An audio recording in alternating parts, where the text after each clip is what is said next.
Well, hi, everybody. Welcome to the show. Glad you could join us. I do want to say it's a little embarrassing.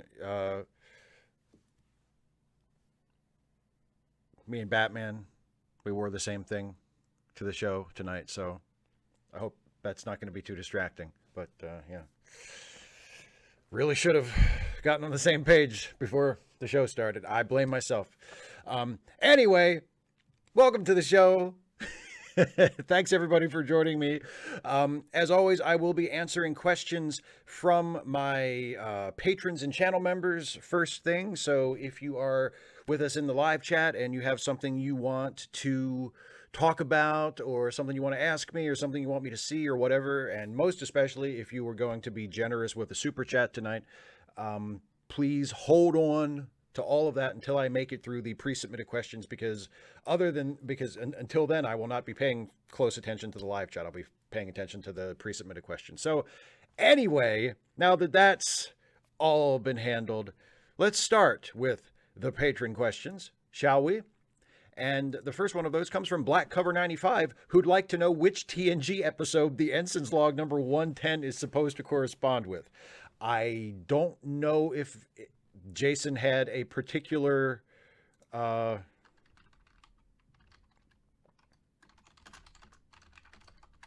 don't know if Jason had a particular episode in mind when we were doing that one. I would have to ask him, because I don't think he told us before we recorded.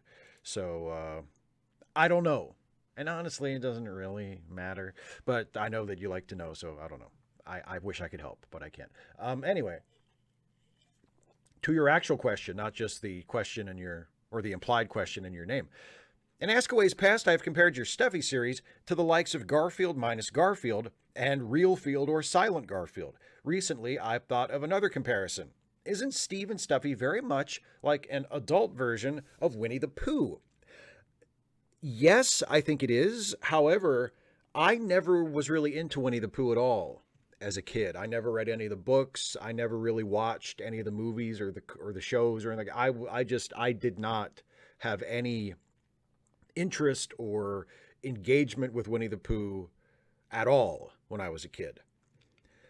So I can't say that it was an inspiration because I didn't watch it. I still haven't seen very much of it. So I don't think it was an inspiration to Steve and Stuffy or the Stuffy videos.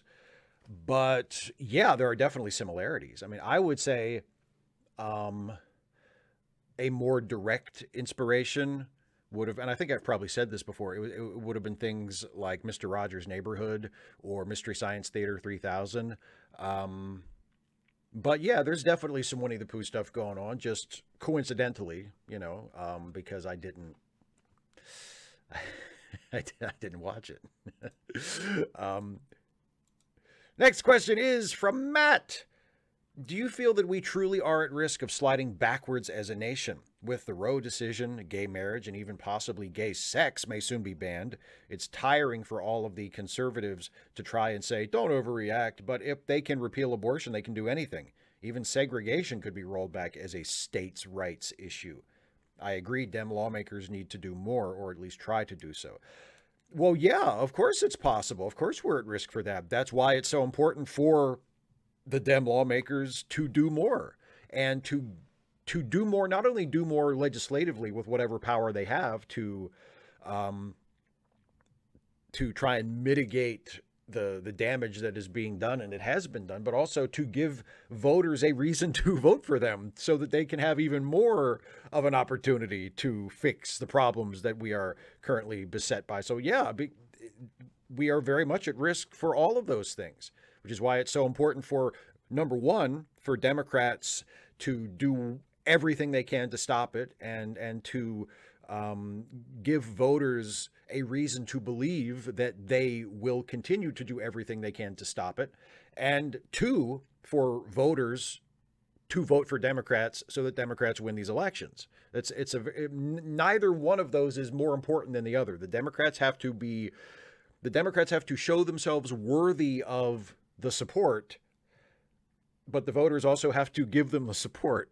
Both of those things have to happen. But yeah, of course we're at risk for those things. Yeah, and that's why it's such an unsettling time in America right now. Joe goes over. Having seen a lot of Star Trek The Original Series parodies, Shatner impersonations, and general aspects of TOS permeating pop culture for the last 50 years, I could never quite understand how the same jokes keep getting repeated over and over, especially when lots of episodes don't contain what was being spoofed. I eventually developed a theory for why so many TOS tropes and quotes, Shatner's stilted delivery, drunk Scotty, Chekhov's Russian misattributions, Spock's fascinating, McCoy stating someone or something is dead, etc., are so well known. The Trouble with Tribbles is one of the most popular episodes and has probably been seen by many who haven't watched the entirety of the series. That one episode contains almost all of the major Trek cliches, effectively making it patient zero for common Star Trek knowledge. Do you think this theory has any merit? I think you might be onto something there. My explanation for why those particular tropes and those particular jokes are the things that people always sort of default to when talking about Star Trek is that people don't generally make fun of particular Star Trek episodes. They make fun of Star Trek as a whole. And even though Shatner isn't going like full on Shatner in every single Star Trek episode, that is an element of Star Trek that you can make fun of. So people make fun of it. Same thing with, Scotty being drunk and Chekhov being, the guy who thinks everything is from Russia. Even if it's not present in every single episode, it's present in the series and it's a thing that you can latch onto and make fun of. But you're right. Tribbles has a lot of all of those in one place. So I think you might be onto something there. Because that it is one of the most popular. It's probably, the only other contender, I think, would be City on the Edge of Forever in terms of a classic Star Trek episode that is well known to people beyond the dedicated fan base. And I think Tribbles is probably more popular than City on the Edge of Forever because it is a comedy episode and it's very fun and accessible and goofy. And, if you are someone who does not take Star Trek seriously at all and is incapable of taking it seriously, you can watch that episode and have a great time because that's not a serious episode. So, and you're right, it does have a lot of those tropes that people make fun of when they're mocking Star Trek. So I think that's a very good theory, actually. I mean, I guess we'd have to conduct a survey of people who have perpetuated those various Star Trek related jokes to see how much of an inspiration it was. But I think you're onto something there for sure. David Colby, I'm rewatching Quantum Leap. And that got me to thinking, I know personally the exact point in my life where I'd most want Sam Beckett to leap into my body and save the day would be during my sister's divorce. Not to stop the divorce, just go faster and harder and get 100% custody. Oof. What about you? When would you most want Sam Beckett to puppet you like some kind of grotesque Steve Fleshglove? Oh, and if that's too personal instead, tell me some other random fun Quantum Leap related Steve thought. Favorite episode, favorite owl outfit, whatever seems fun. I would want him to leap into me there's only been one time in my life where I have ever actually bought lottery tickets. And it was about 10 years ago. It was when one of the Mega Millions jackpots had gotten up into just this ridiculously huge amount, hundreds and hundreds of millions of dollars. And I figured, what the hell? What do I have to lose other than the cost of the tickets? So I went and bought 10 Mega Millions tickets. So what I would like Sam to do is to leap into me before I buy those tickets with either he remembers through his Swiss cheese brain, which is a little unreliable, or have Al there with the handling so he can get the exact thing and just tell me what the winning numbers were so I can get that fucking money. That's what I would want to say. Yes, it's completely selfish and avaricious, but I would just, give me that money. Leap into my body before I buy those tickets. Give me that money, Sam. So yeah, that's what I would ask for. Other favorite random Quantum Leap related stuff. Bruce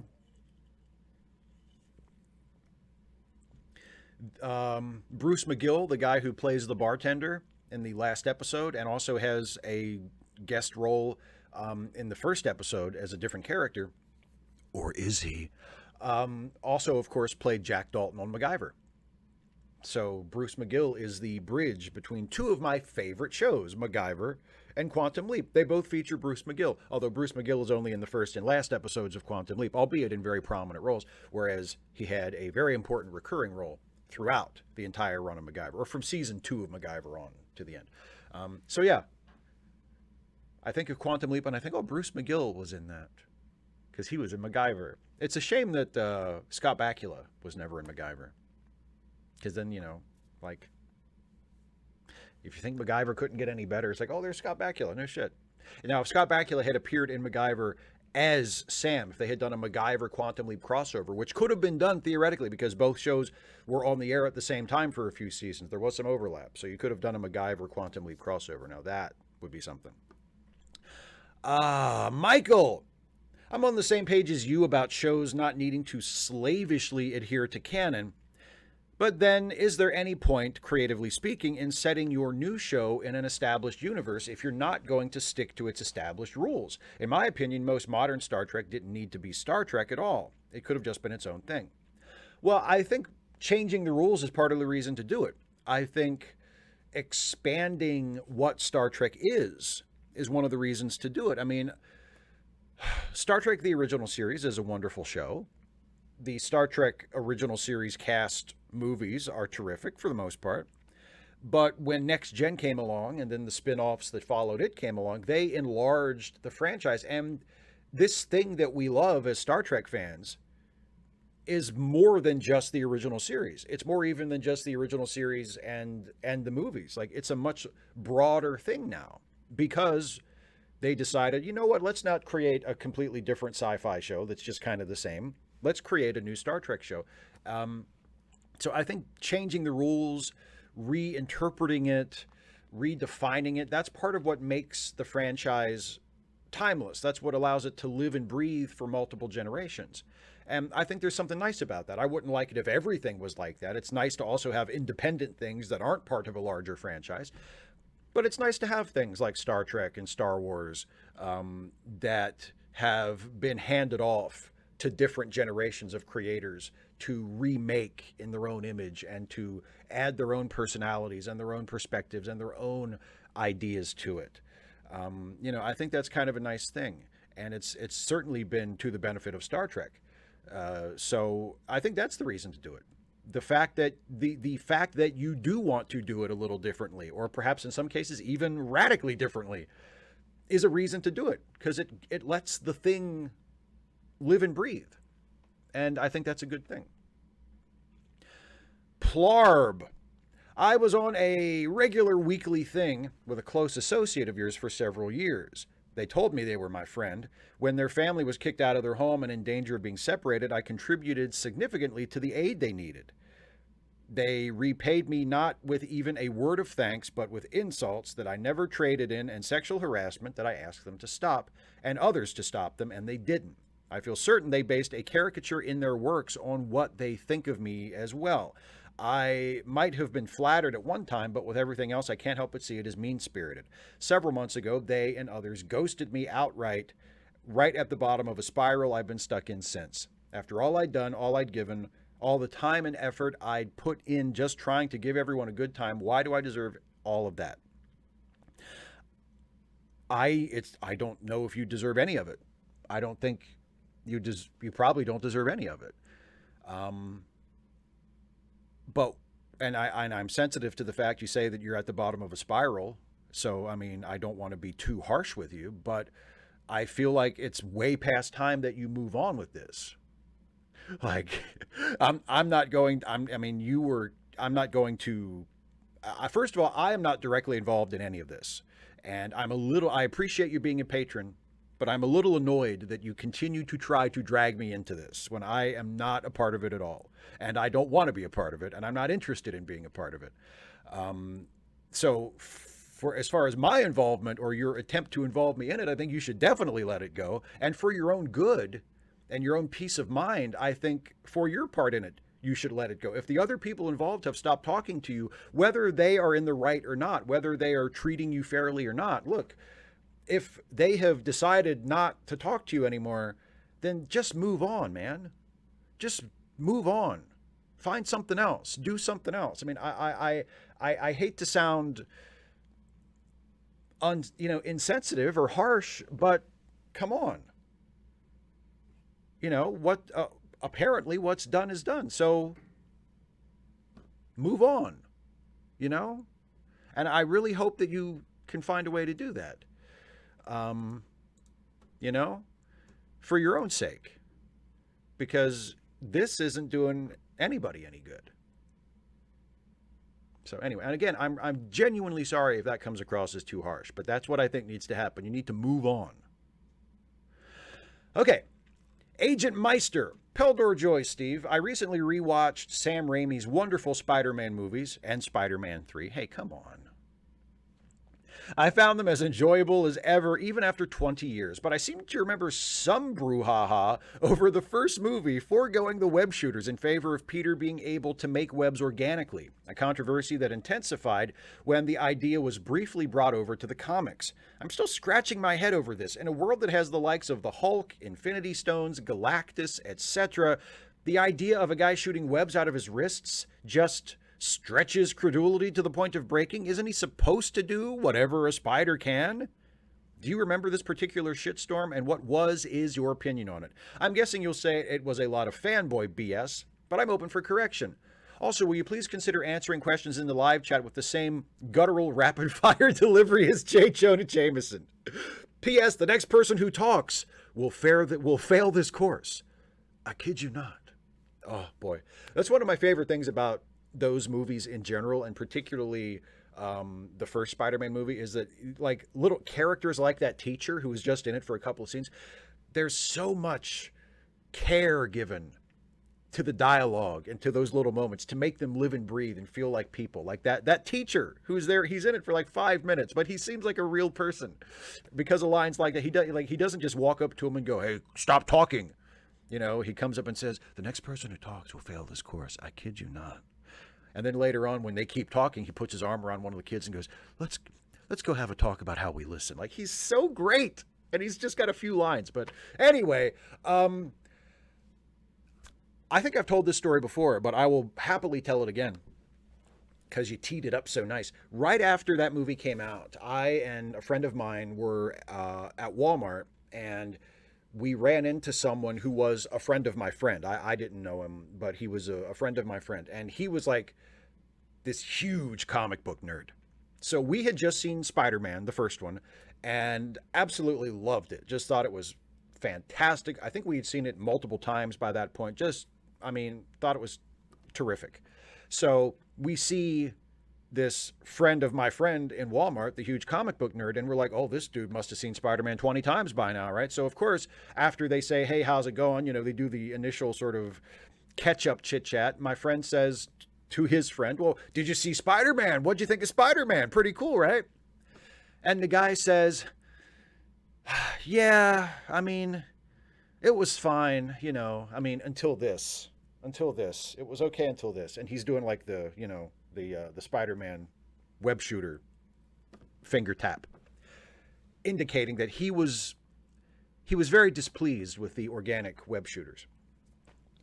And that was my first face-to-face interaction with what you very correctly describe in your question as fanboy bullshit.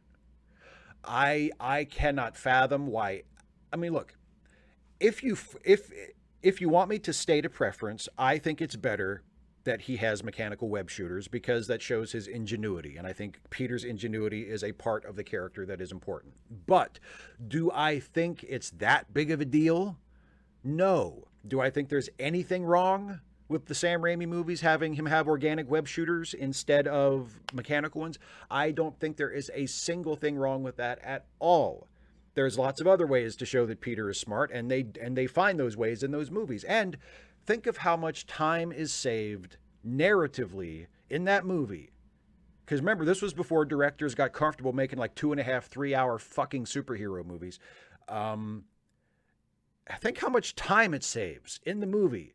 Just having him be able to shoot the fucking webs. We don't need to have a montage of him inventing web fluid. We don't need to come up with a whole backstory about how his dad was a scientist and he's building on his work, which is how they explained it in the Mark Webb movies. he just can do it. He can shoot the webs because he's Spider-Man. There, done. It's part of his powers. Let's move on. Let's get to what the story is actually about. So I'm in favor of it for the narrative convenience. And I don't think there's a single thing wrong with it.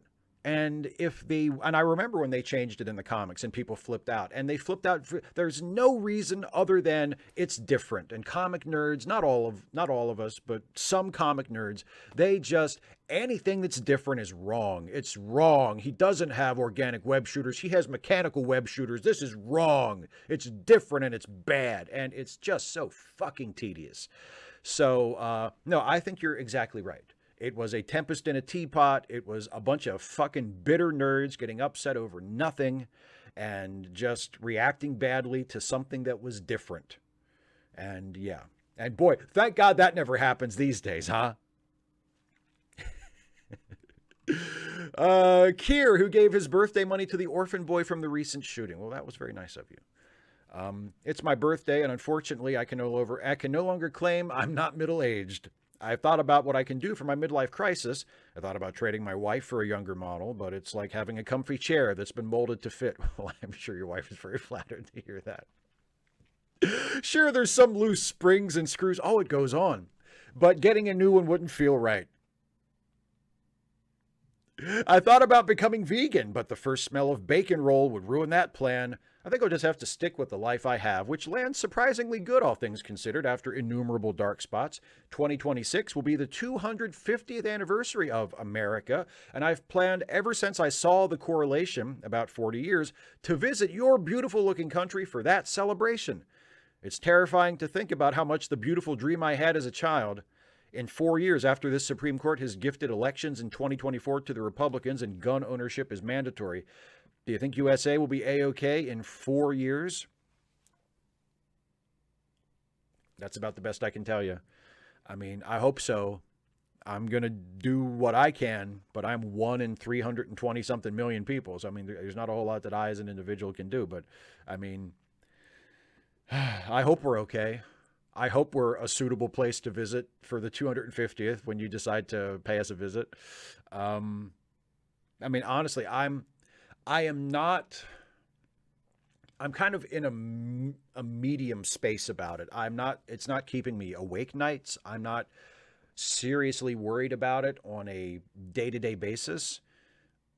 But there are times when I think about it and I become aware of how bad things could get and how close we are now to things getting really bad. I mean, things are really bad for a lot of people already. And it's scary. So I don't know. I sure hope that we'll be okay in 4 years and well beyond that.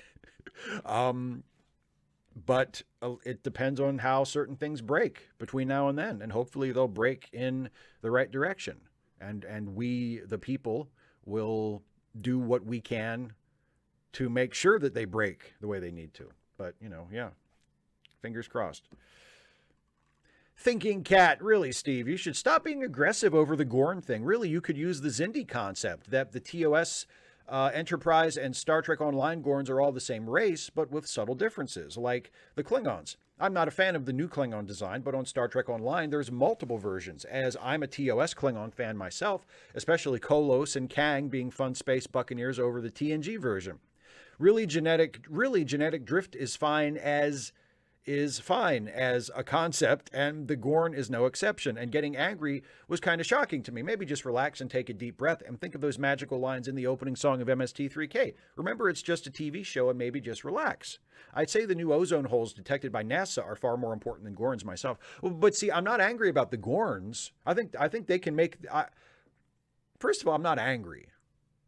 Second of all, the video wasn't about them changing the Gorn. I think they can make the Gorn look however they want, because the Gorn are made up. They can make the Gorn do whatever they want. They can make the Gorn have, you know, they can have Captain Pike and Spock and everybody know about the Gorn years before the events of Arena, even though in that episode it seemed like they'd never heard of him.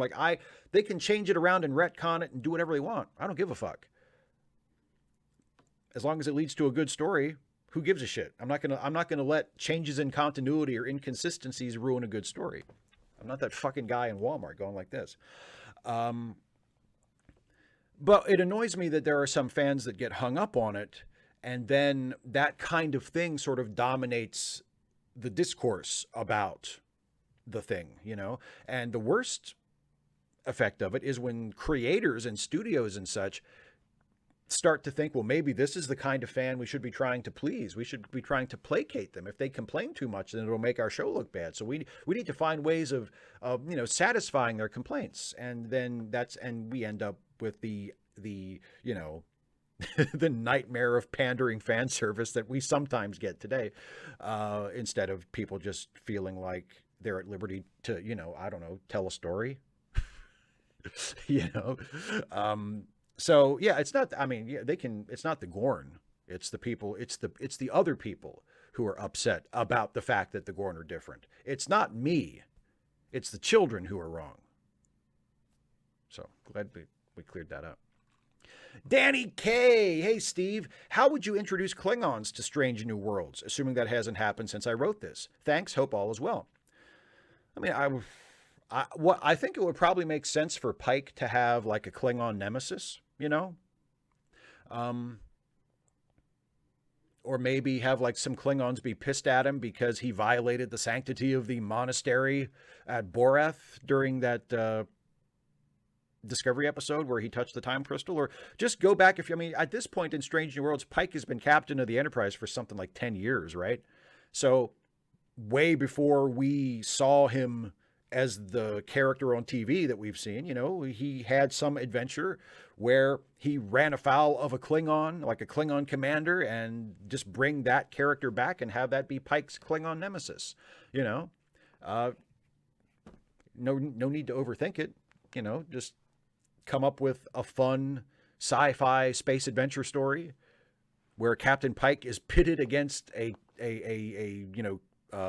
intimidating, difficult to defeat, dangerous, but also hopefully kind of swashbuckling and fun Klingon adversary, and then just do that episode. Some random geek who for today is the very last day I can say, like Dante from Clerks, I'm 37. Tomorrow I will be 38. Well, happy birthday. 37 years in a row you've been alive? Wow. Steve, I've been told that I shouldn't be giving away so much money. I should look out for myself and secure my future. And also, a true friend wouldn't allow you to leave yourself destitute. First of all, my friends simply ask me for money and I give them money. It is a simple case that their cost of living is more than their income, and they really can't earn any more money because Joanna and Phoenix are both disabled and can't work. Phoenix only gets about 400 to 500, while Joanna gets only 1,200. I don't know how anyone can live off that small amount each month. Folks need to give them money to help them out until we end capitalism. Now, for securing my future, what future? How can I afford a home when I only make $18.28 an hour with the Seattle housing market? Retirement, with end-stage capitalism as it is, which is crushing Joanna in Phoenix. Ah, yes, we only have 3 years to prevent climate change. Who the fuck is financially stable in this economy? Oh, those are all excellent points. I guess my question is, like, who is so personally invested in this that they're like angry at the people you give money to on your behalf, right? Because it's one thing to sort of look at the situation and say, well, maybe this isn't the most financially wise thing you could be doing, right? But it's quite another to sort of place blame on the people you're giving the money to and say, well, they wouldn't, if they were really your friends, they wouldn't let you, spend your way into the poorhouse, even if it was for their sake, right? It's not really anybody else's business. Like if they need the money and you are willing to give it to them and they are willing to accept it and they're not doing anything nefarious to like scam you out of it, which I don't think is happening, then that's between you and them. So who gives a fuck what other people think? Like as long as you are comfortable doing what you're doing, and as long as the people you are giving the money to are on the up and up, which again, I have no doubt that they are, and that they are, as long as everybody is okay with this arrangement, who gives a fuck what anybody else thinks? You're an adult, they're adults, you can give your money to whoever the fuck you want to. And if anybody has a problem with it, they can go fuck themselves and they can mind their own fucking business. I mean, that would be, I feel like that's a little bit of my dad coming out, but this is an instance where I think my dad's reaction would be the proper reaction. It's your money, right? You earned it. It's your money. You want to give it to your friends to help out your friends who are in need? Well, then that's what you do. And if anybody has a problem with it, you make sure that you remind them that they can do whatever the fuck they want with their money. And what you do with yours is your fucking business.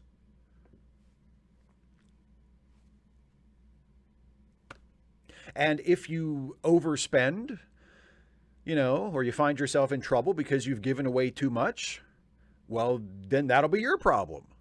It's still not going to be their problem. I mean, I feel like people who would say that kind of thing, I'm sure they're well-intentioned, but it's like, just mind your own fucking business, okay? Anyway. Andrew Michael, I famously dislike superheroes. I've been entertained by most of the MCU, but I've never rewatched any of them. I liked Nolan's Batman films, but my favorite Superman is Snyder's version because my soul is as black as my cold, dead heart. Give me a bunch of godlike idiots fighting another bunch of godlike idiots, and I couldn't care less. Which is why I like The Boys so much. A few normal and some super but still mortal people facing off against a bunch of soups and kicking their shit in. I obviously love the not-so-subtle trashing of conservative values, but the thing I really enjoy is the performances and the setting. Have you seen it? If so, what do you think? I have never watched it. Not because I've been avoiding it, just because there's a ton of other stuff to watch and there's only so many hours in the day, and for whatever reason, I just haven't picked that to watch yet. I think, didn't they just finish the most recent season? The last episode of the most recent season was released. So, I mean, maybe between now and whenever the new season comes out, I might make an effort to watch it and catch up on it, but I don't know. I mean, I'm not like, it sounds good. Like, it sounds like the kind of thing I would enjoy, but at the same time, it's not like I'm dying to see it. So, but it sounds, from what I've heard from both like actual professional critics who have reviewed it and from just people like you who have just watched it and enjoyed it, it sounds like a good show and something I would like, but I haven't watched it. So that's what I think. What I think is I haven't watched it, but I'll probably see it at some point. I would imagine. Heather Long, do you have any wish list items for Strange New Worlds Season 2? I'm definitely looking forward to digging into more with Una's storyline and how Chris will get her back, because we need her back. She's one of my favorites. I will tell you, since you brought up Una's storyline, one of the things I did with my episode reviews this season that just finished is I think a couple of times I referred to it as playing premise bingo, where you look at, they're doing that episode. They're doing the submarine episode, or they're doing the fantasy episode, or they're doing the we found another ship that looks just like ours episode. You know what I mean? Like, so one that they haven't done yet, and granted, they've only done 10 episodes, but still, like, this is a really big one that Star Trek goes back to all the time. They haven't done a courtroom episode. And I think the situation that Una finds herself in at the end of season 1 is the perfect setup for a good old-fashioned Star Trek courtroom episode. And it would be great because Pike is perfectly suited to that, because Pike kind of has the best qualities of Kirk and Picard. So boy, if you can write him into a story where he gets to get up there and be a lawyer and, and argue passionately for his first officer, number 1, to be allowed to remain in Starfleet despite her breaking the rule, this unjust discrimination. Why should this brilliant, decorated, valuable officer be denied the rest of her career?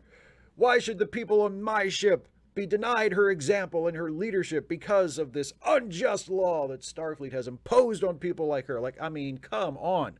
So I don't really have a wish list. I don't really think in those terms or sort of interact with TV shows like that.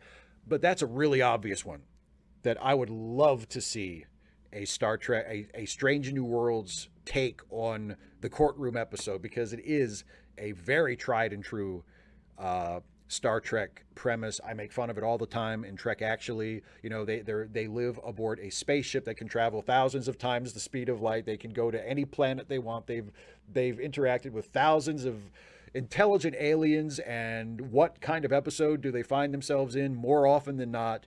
The episode where it's a bunch of them sitting around a table trying to solve the problem by having a trial or a conference or talking about it. I mean, it's one of my favorite things about Star Trek.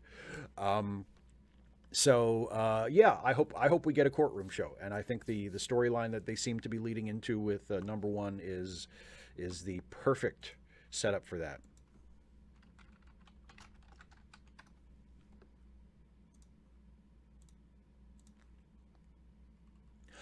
General Contact Unit Problem Child. How would you feel about giving people the ability to vote for someone not to win an election? Like, suppose someone really wants Trump not to be president, but they also don't particularly support Biden. What if they could go into the booth and just cast a negative vote for Trump that would cancel out one of his votes in the final count? In your last political video, you talked about how there's a lot of Americans who desperately don't want Trump or someone like him to be president again, but they're also not particularly enthusiastic about voting for Democrats because they don't do enough. Would this give people who feel like that a way to vote their conscience? P.S. My dog had knee surgery this week. Please wish him well. P.S. P.S. Solidarity with Ukraine. Well, first of all, as far as the doggy goes, you can see there's a link there to a picture of the doggy that I have actually right here. So there's the poor doggy who's recovering from surgery. So of course, we all wish him well and hope that he has a speedy recovery and gets that, I'm sure, very uncomfortable cone off of his widow head as soon as possible. So yes, speedy recovery to the doggy from me, and I'm sure from everybody else watching as well. And as for negative voting, I don't know. I mean,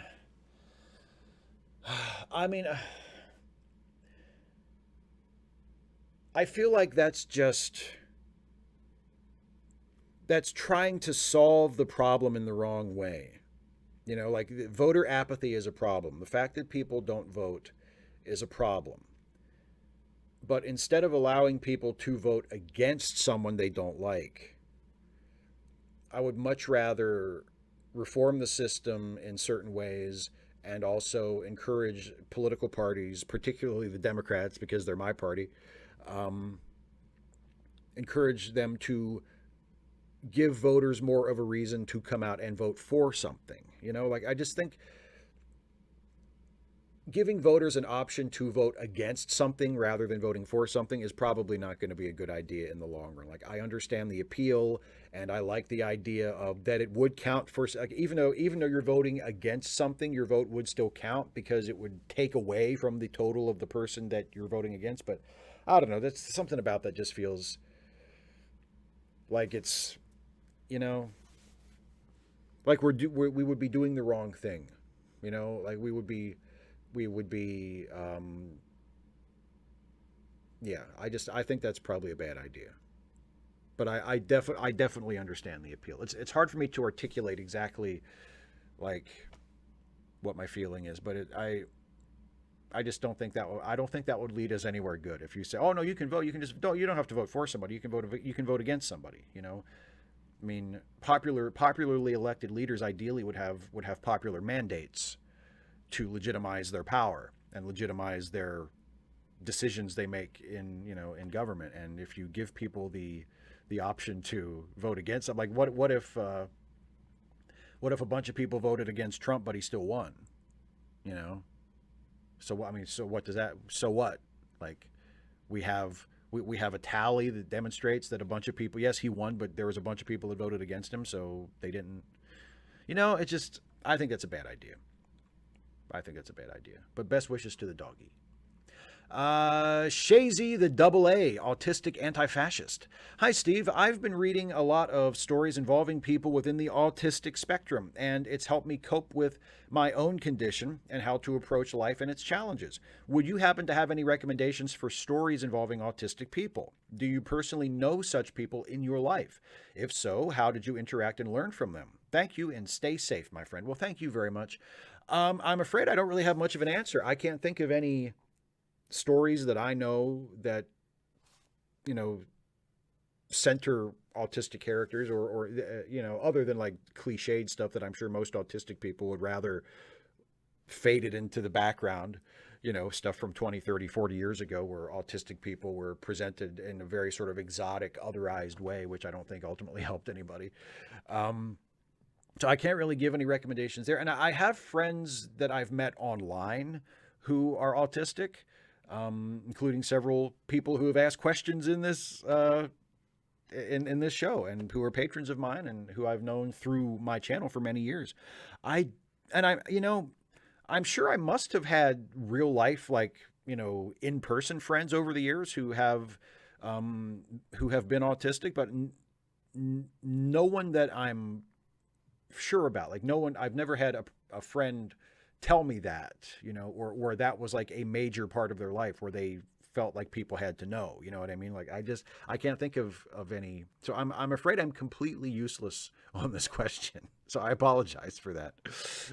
But thank you very much for the question. And if anybody in the chat or any of my fellow patrons have suggestions for stories, please, you know, drop them in the chat or leave a comment on the under the patron page, or get in touch with Shazy somehow, or get in touch with me and I'll pass it along or something.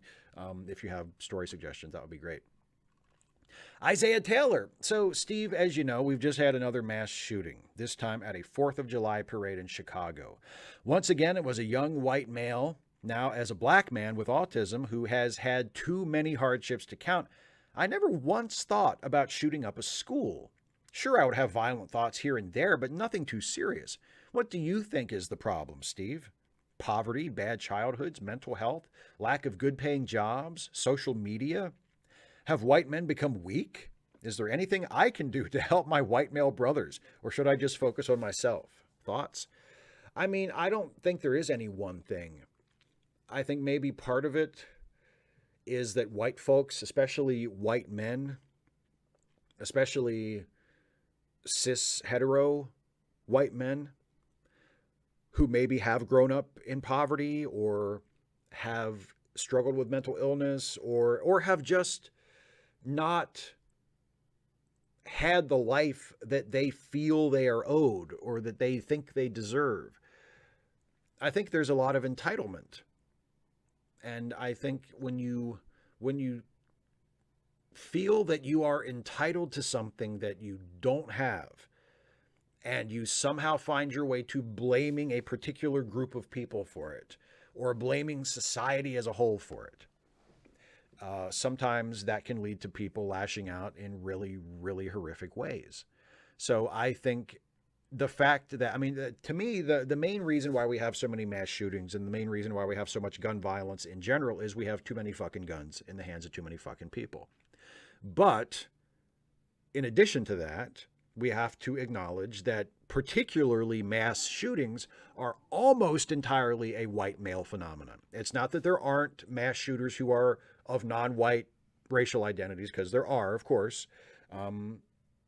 But for the most part, mass shooters are white men.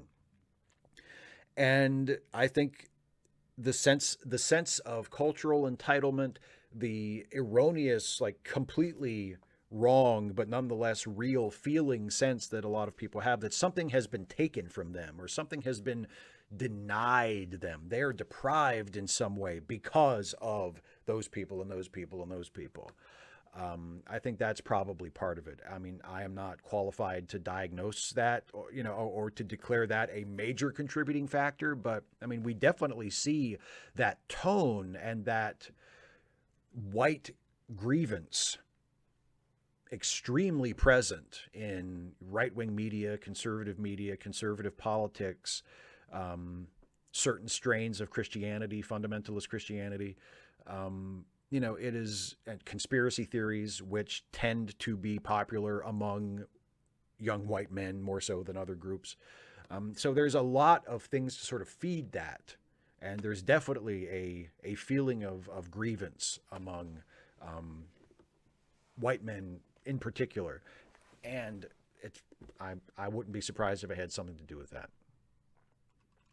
Russell, hey Steve, I typically don't get political on your stream, but the weirdest thing actually happened, no lie.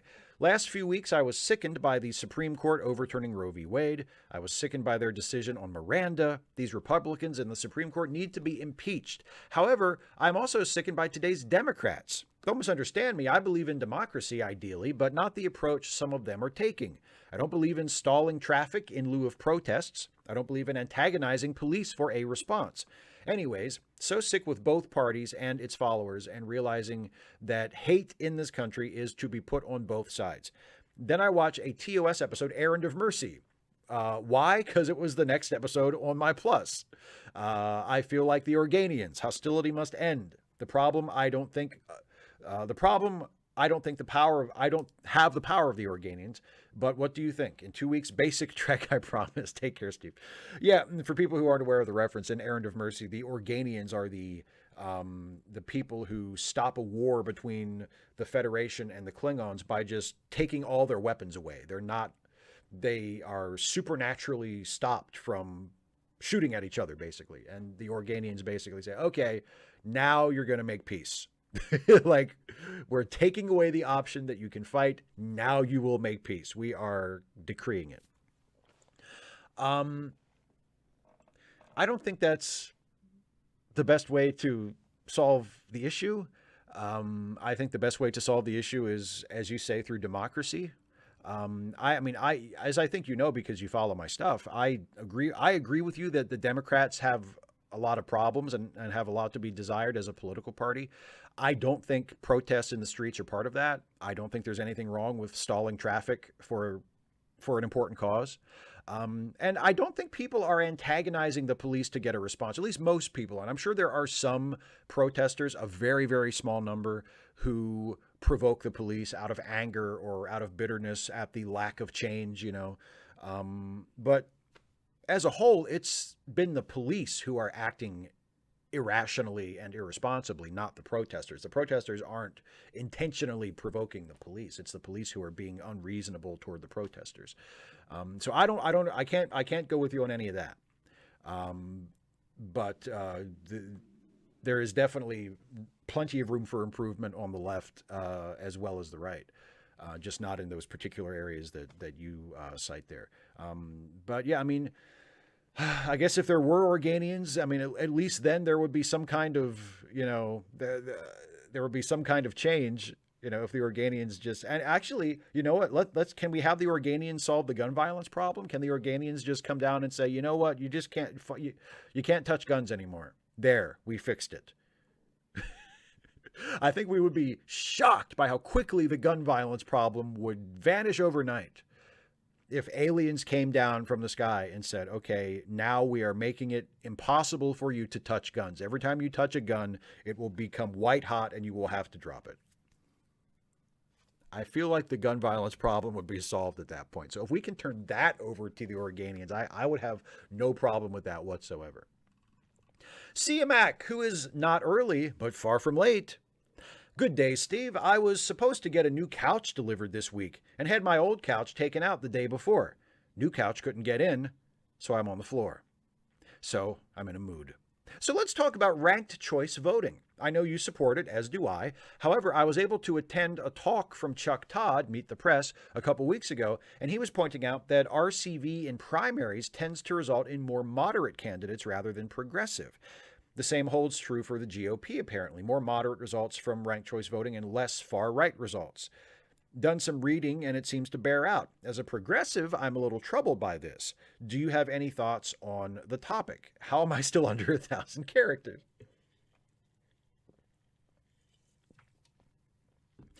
I mean, if that's true, and I haven't read the research, so I'll assume, since you've looked into it and you say that it seems to be true, I'll just accept that it's true. I'm a little troubled by it too, but I don't know if it would be enough to dissuade me from thinking that ranked choice voting would be a better system than the one we have now. I mean, one of the advantages of ranked choice voting to me is not just the hope that more progressive candidates could get through more often, but that whichever candidate wins, they would by necessity have a mandate. They would have at least a simple majority of the votes cast. I think there are a couple of scenarios that are relatively rare where it could happen, like with votes having to be tossed out after so many rounds because of the way people voted. There are certain scenarios where a candidate can still win the election without getting 50% of the vote, but those are relatively uncommon. For the most part, in order to win an election on an RCV ballot, you will end up as the winner with more than 50% of the vote. And I just think that's a good thing. I think it's good for the health of a democracy that the leaders are those who win their elections with a majority of the votes cast, and not, well, he only got 30% of the vote, but it was the largest plurality, so he wins. Like, I feel like it's probably not good to have our leaders only be chosen by 30% of the electorate. Even if they got the most votes, if most people voted against them, that's probably not a good thing. So I think that is a big reason why I support ranked choice voting. If it did tend to result in more moderate candidates, that wouldn't be a good thing to me. But at the same time, perhaps the more moderate candidates would be more willing to go a little further in terms of what policies they would support. Maybe it would encourage them, when they actually get in office, to be a little less moderate, because they wouldn't feel like they had to appeal to so narrow of a voter base. You know what I mean? And I have no idea if that would be borne out at all. But I mean, I agree with you that if it would result in advantaging less progressive candidates, that is not ideal. I would be concerned about that as well. But just sitting here thinking about it, I don't think it's a big enough concern that I would not want to try it out. You know what I mean? Sangel, hey Steve, I hope you're having a good Friday evening. Last Ask Away, someone mentioned man on the street segments that late night shows used to do, and asked if there's anyone doing that with Trump people. And there are. The Daily Show's Jordan Klepper does that. A YouTube channel called Channel 5 with Andrew Callahan, formerly of All Gas No Brakes YouTube channel, is also doing that. Channel 5 especially goes to all the major right-wing events, protests, and conferences, and they also talk to counter-protesters and show both sides of the argument sometimes. And there are always left-wing commentators that do reaction videos of those videos. So there's definitely tons of content like that.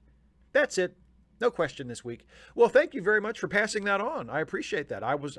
I'm aware of Jordan Klepper, but I haven't watched The Daily Show regularly since before Jon Stewart left.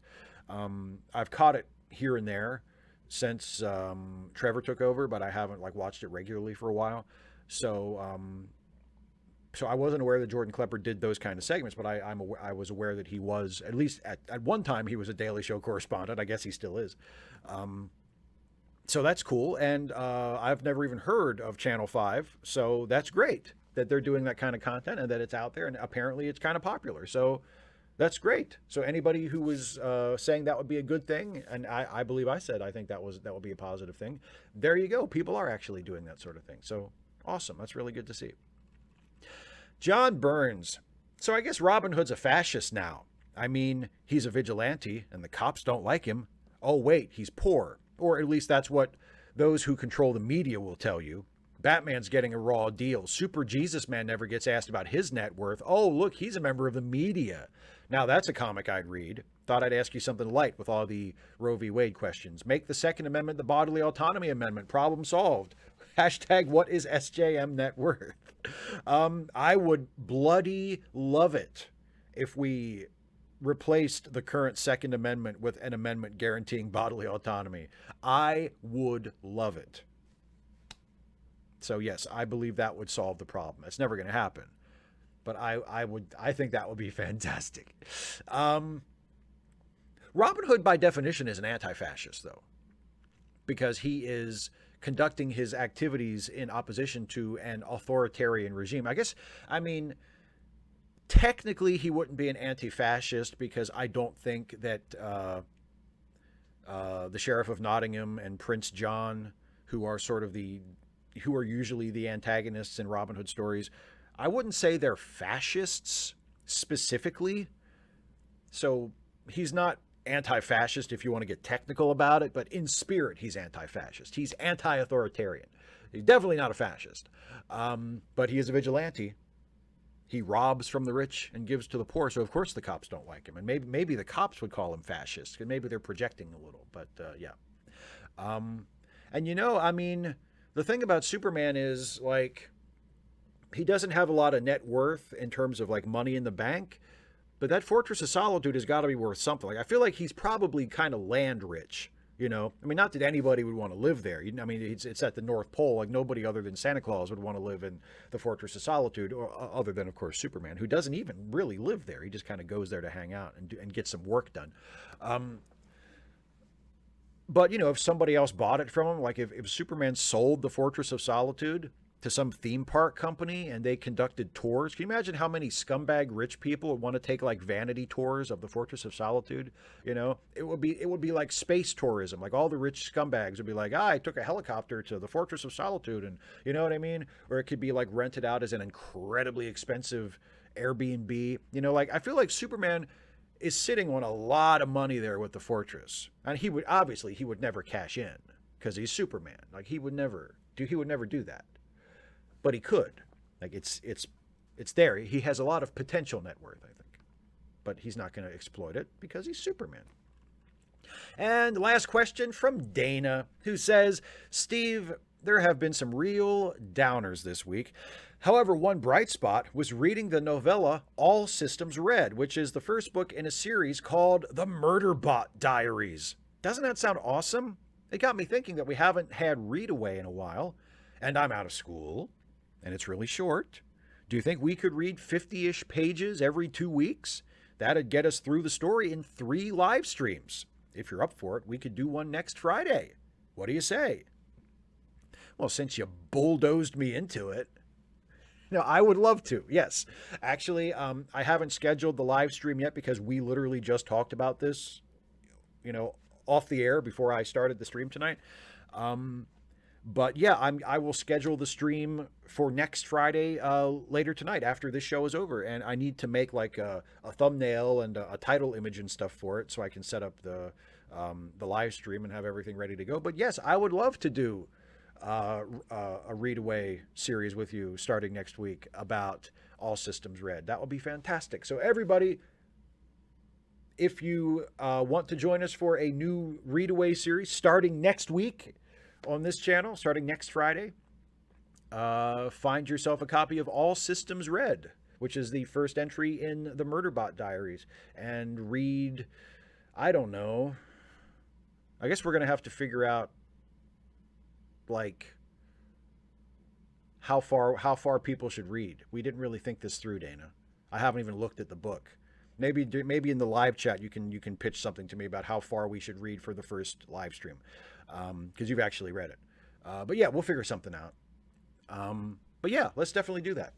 That sounds like a good idea. So look out next week for the unexpected return of Readaway. Okay, so that is it for the pre-submitted questions. Now it is time to turn to the live chat for the remainder of the show. For the second, I got through those pretty quick, so we'll spend the whole second hour just with the live chat and see what everybody wants to talk about. Hi, everybody. Dana, I said about 50 pages. Yeah, but I mean, what? So, like, how many chapters is that? That's what I'm saying. Are there chapters in it? Or sections? Like, that's what I'm asking. What do we tell people who want to read along with us to have read by the time we do the chapter break before page 50? Like, oh, that's so fucking helpful. Okay, everybody, if you want to read along with us when we do All Systems Red for the next Readaway next week, read up to the chapter break before page 50. There you go. Oh my God, this is so out, Dana, this is so out of your ass, but we're going to do it. There's been so little prep for this. You literally just decided to do this like before I went on the air, but we're going to do it. Even though we haven't done any of the preparation for it, and theoretically people should know what they need to read before they watch our first stream so we can talk about it. So just read about the first 50 pages, everybody, if you want to read along with us. Get your copy of the book and read to the chapter break before page 50. God damn it.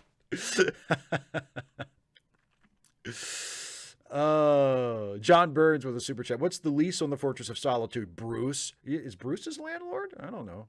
CMAG with a super chat. Steve, on your RCV point, even if it does result in more moderate candidates, I think it moves the center of gravity left as Dems win more often. Yes, that is a great point. That is a really good point. Even if the candidates themselves might be more moderate than we would like, if it results in Democrats winning more elections, then that slides the whole shebang to the left. That is a great point. Absolutely. Yes, you know what, Dana? I'll tell you what. We'll figure it out and we'll tell everybody on Wednesday because we have Trek Reluctantly on Wednesday. And actually, if you figure it out or we figure it out before tomorrow night, you can even let people know during your Saturday 6 tomorrow. But yes, we'll definitely have something figured out more concrete by the time we get to Wednesday. And actually, maybe I'll take a peek at the book tonight when I'm setting up the live stream and put like chapter numbers or page numbers or whatever on the thumb. We'll figure something out. I'm just saying it's kind of seat of the pants and it's a little bit of a pain in the ass that we didn't think of at first. That's all. But we'll figure it out. Anyway, Carlisle the Cinephile with a super chat. Can I possibly share my friend Benny's GoFundMe? He's trying to raise money for gender confirmation surgery. He's a really sweet guy, a very dear friend, and I want to help however I can. Yes, please. Absolutely. Absolutely. John Burns with a super chat. RCV question, would Bernie beat Hillary in 2016? Would Bernie beat Hillary in a ranked choice election? That's a good question. Maybe. I don't know. Or would Hillary beat him? I mean, I'm not sure. I don't know. I'm not comfortable calling that clearly in favor of either one of them. I'm not sure.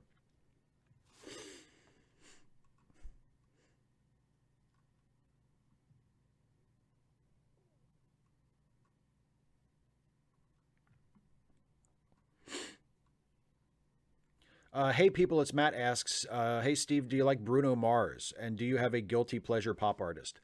I mean, no, I've never really listened to Bruno Mars. So I can't really, I mean, I don't have a dislike, but I don't have a particular like either. Guilty pleasure pop artist? Oh my God, how much time have you got? A lot of stuff that was popular when I was a kid in the early 90s. So we're talking like Wilson Phillips, Michael Bolton, the Phil Collins version of Genesis, Phil Collins.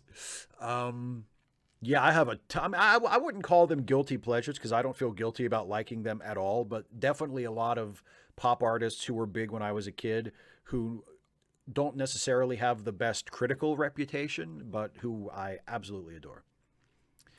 Yannick Muller says, what are your thoughts on Stranger Things 4? I liked it overall, but it was way too long. Also, some of the storylines went nowhere, and the Vecna twist was kind of lame. I disagree with you strongly about the Vecna twist.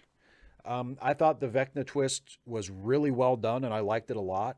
But I definitely agree with you that it was too long, and that there were a lot of storylines that seemed designed to just kind of sideline characters until it was time to bring everybody back together at the end. Overall, but I agree. Overall, I liked it a lot. And what I've said all along was it hits the beats that it needs to hit. When it needs to work, it works.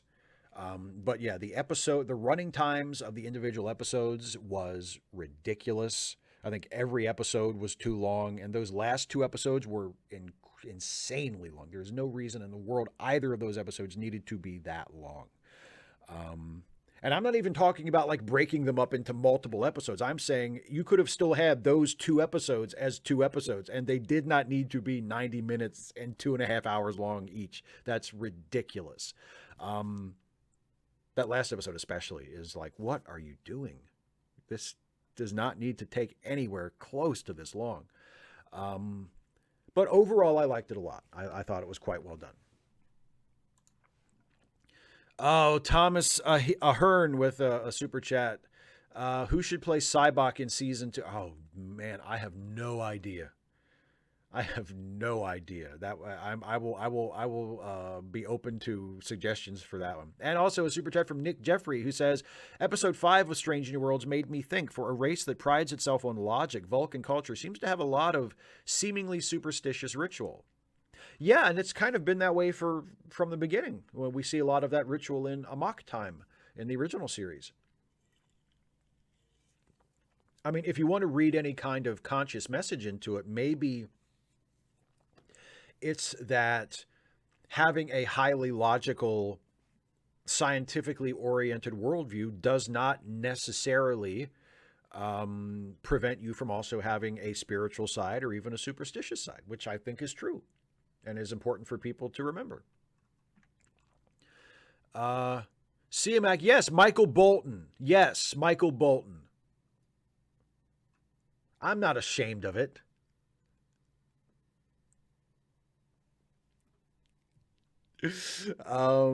Fairness Doctrine. Somebody's asking about the Fairness Doctrine. Yeah, Liam, do I think the Fairness Doctrine should be reinstated? It's worth a shot. It's worth a shot. I don't know if it would do any good at this point. I mean, you would have to. I mean, I don't think I was about to say you would have to reinstate it in an altered way that takes into account the internet, but I just don't know how you could do that without like heavily infringing on freedom of speech. I mean, you could do it in terms of TV, in terms of broadcast, and maybe that would help because there are still a ton of people who get their news and their commentary from traditional broadcast outlets and not the internet. But I mean, the internet is a huge player now. So, I mean, if the Fairness Doctrine was reinstated but didn't apply to the internet, then I don't see how it would do that much good. I feel like maybe the genie is already out of the bottle with that.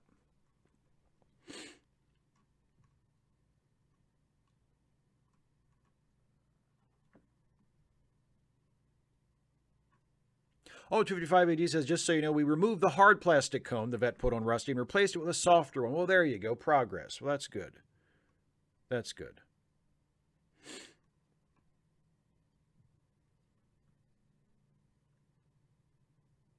Oh, and 255 ID also had something to say earlier about Spider-Man. The web shooters, even if he is smart, isn't it kind of ridiculous that a teenager could create this super high-tech weapon you'd expect to come out of a military R&D lab? I think that was also one of the justifications that Sam Raimi gave for just doing the organic web shooters. Is I think he said like it was unrealistic to have a teenager invent a substance that 3M would pay billions of dollars to own. You know what I mean? So yeah, and I think that, I mean, that is a byproduct of the character being created in the 60s when nobody gave a shit about that, you know? So I think if you're going to have him have mechanical web shooters, I think that's fine. I just think it's better to just kind of gloss over it, just sort of skip past it and be like, yeah, he's got those, you know, don't worry. Don't think too much about it. You know, because like it's one of those things where the more you try to explain it and make it plausible, the more you ask the audience to look at it and focus on it and scrutinize it, and it becomes less and less plausible. So it's better to either just not do it like Raimi did, or do it, but just kind of just skip it, just gloss over it and say, yeah, he's got web shooters. Just don't worry about it. Nick Jeffrey, Zachary Quinto for Cyboc. I mean, I love Zachary Quinto, and I would not be upset at seeing Zachary Quinto in anything, but I feel like that's getting dangerously close to stunt casting. I would not. I generally am not a big fan of stunt casting, but I mean, I think of course he would be good, right?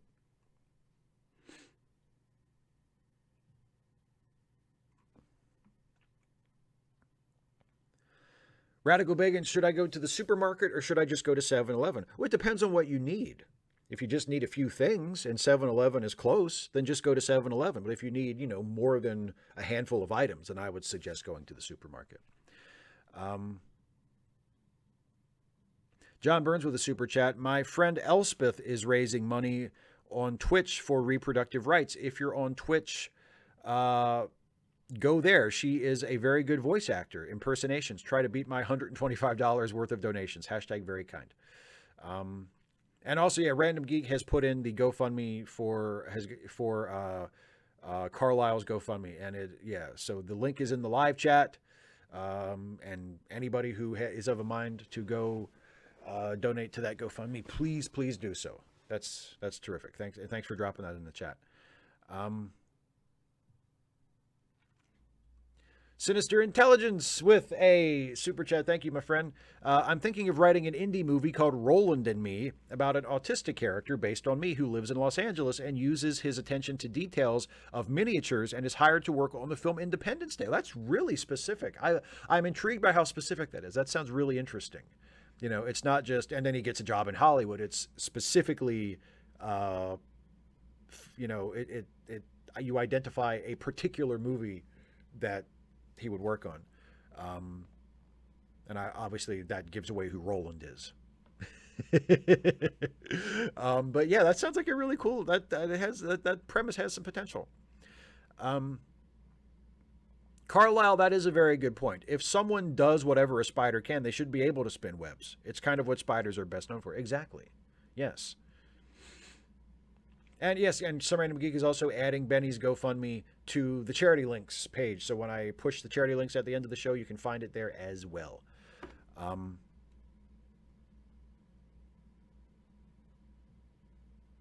Caitlin, aerosol propelled rope. I like that.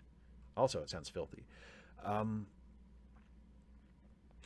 225 AD says, if the Supreme Court does rule that states can do whatever the hell they feel like with electors, will you still bother voting? Like, will there be any point? Well, I mean, there will be a point in my state because my state is not fucking nuts. Like the state legislature of Maryland, it's incredibly difficult to believe that the state legislature of Maryland would do something like that. So I'm still going to vote, and I yes. But how else are we going to, if that happens, how else are we going to turn that around? Like, here's the thing. If that happens following an overwhelming election defeat by Republicans, if Democrats win a statewide election in convincing fashion, and then a Republican-controlled state legislature calls upon that precedent to throw out that result and just install whatever electors they want, that gives the game away completely. Like, that makes it impossible to deny that they're not interested in democracy at all. And the only way to fix it, the only way to prevent it, is through democracy, is to defeat them in the next election, or to win enough other states where Republicans aren't going to do that, so that then you can have a body in control of the government that can undo that can overturn that court decision, or fix whatever has been done that has allowed this undemocratic thing to happen. So no, I think it would always be important to vote. I mean, for sure.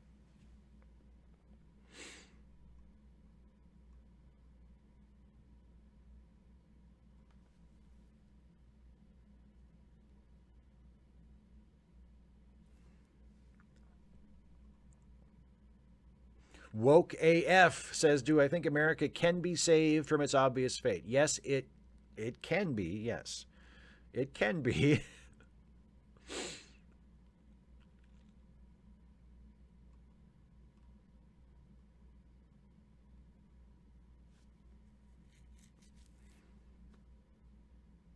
Caitlin, I still say go web go at random. Yeah. Up, and away, web. Go, web, go. See you back. I'll chew my goddamn fingers if I feel like it. Just like Some Random Geeks' money is their money. My fingers are my fingers, buddy. And just in case you're wondering, they're fucking delicious.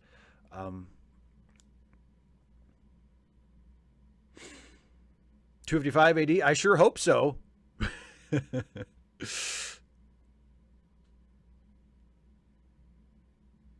Oh, August, that is hilarious. I've noticed that too. August says, I noticed that some comment critics will complain about aspects or plot points in Strange New Worlds, saying that they're ruining Gene's vision, not realizing that it's from TOS. I think a lot of fans who, specifically who sort of came into the franchise with like the Berman era stuff, or came in later than that, but kind of discovered the Berman era stuff and never really got around to watching the original series, have no idea how crazy and goofy Star Trek the original series is. Like, these people who complain about Star Trek as being like, oh, it's, there's too many jokes, it's too goofy, it shouldn't, it needs to be taken seriously. Like, you've never watched Star Trek the original series, have you? Like, that show is so silly sometimes, intentionally and unintentionally. So yeah. CMAC, they're real and they're delicious.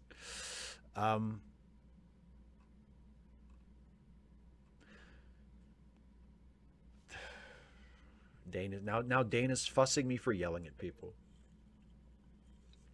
Well, if he didn't want to get yelled at, he should have minded his own goddamn business. John Burns with the super chat. My American friends, come over to the polite side.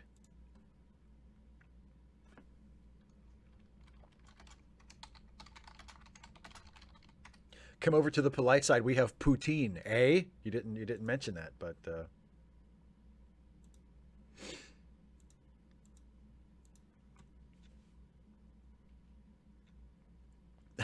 Some random geek says, I'm with you that I don't like the term guilty pleasure because I shouldn't feel guilty about something that gives me pleasure. I call them great trash. Yeah, I like to call it quality cheese, but it's the same idea. It's the same idea. Like, yes, it doesn't suit my typical definition of good, but I nonetheless enjoy it, Oh, Sinister Intelligence super chat says, I'm watching From the Earth to the Moon tonight. Oh, man. So good. So good. Oh, good night, Andrew. Thanks for stopping by.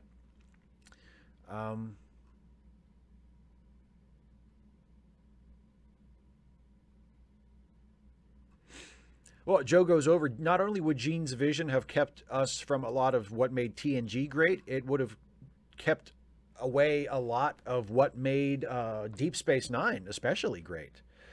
I mean, Gene had this hang up about, well, none of the Starfleet characters can have conflicts with each other. There should be no internal conflict on the ship, right? Can you imagine Deep Space Nine without internal conflict between those characters? Good Lord. That's half the show.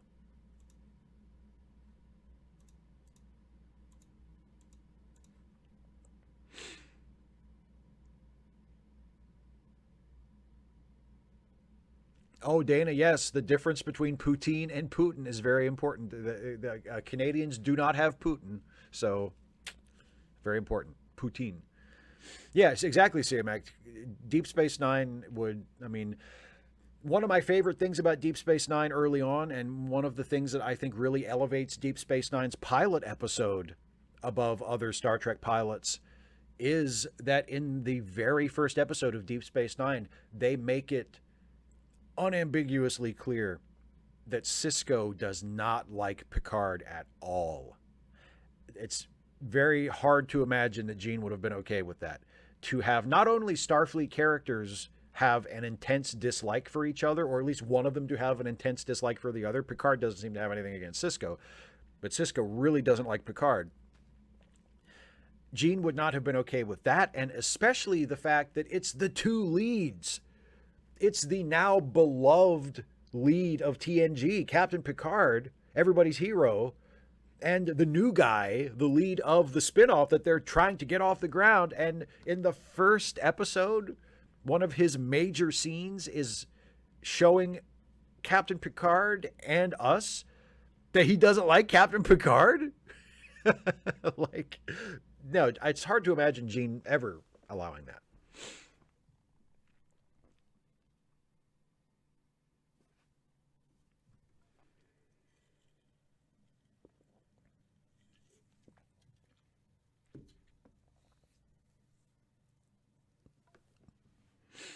Radical Bacon, I live by a military base and the planes go zoom. What do? I would say write a strongly worded letter.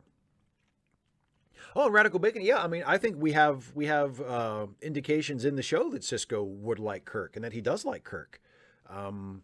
He mentions that in the Trials and Tribulations. And then, of course, he does that little bit at the end where he goes out of his way to actually meet Kirk because he likes Kirk so much and wants to meet him. So, yeah, I think Sisko would definitely like Kirk.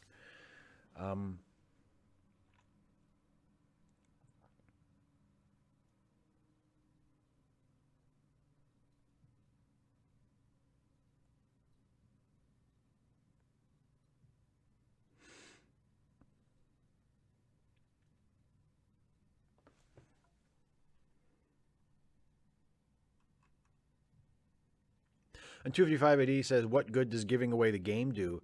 Well, hopefully it would get people who have not been involved up to this point off their asses and get them in the game, so to speak. You know, I mean, I'm sure there would still be people who would be like, "See, this is what we said was going to happen, and any minute now, the whole thing's going to collapse." You know, there's always these people on the fringes that are like salivating for everything to just fall apart because they have this fantasy that after that happens, we'll rebuild it and it'll be better. It won't. Our society won't turn into a horrible nightmare. But you know, hopefully it would compel people who haven't done a whole lot up to this point to do stuff either in terms of like protest and take to the streets or in terms of be more involved in the political process. Nick Jeffrey with a super chat. I am 5 episodes behind on Strange New Worlds, but I love this show. That said, I'm also loving season 3 of the Orville. Episode 6 of that was right up there. You know, I've liked the Orville this season too. I haven't liked the longer episodes. They're taking advantage of the fact that they're on Hulu now to sort of let the run times of the episodes get a little loose and expand. I think all of them have been over an hour up to this point. None of them have needed to be. The one from last week with that focused on Bortus's daughter was probably the only one that while I was watching it, it didn't feel like it was going on too long. Like I feel like that maybe the runtime there was justified, and that was the best episode of the season so far, and maybe the best episode of the whole series so far. It was really, really good. This week's episode was good too, but it was about 10 or 15 minutes too long at least.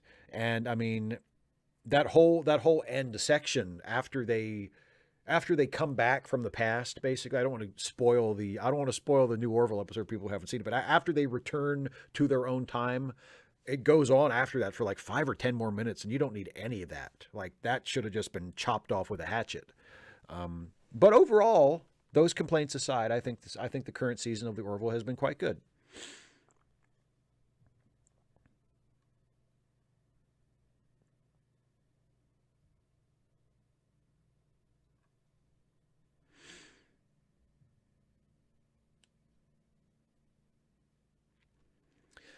Hey people, it's Matt. I have come here once again to ask you, Steve, what is your DS9 OTP? That's tough.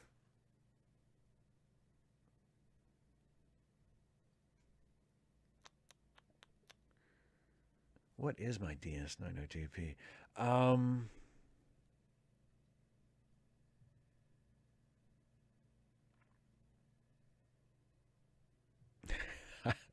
There's part of me that kind of wants to say Odo and Quark.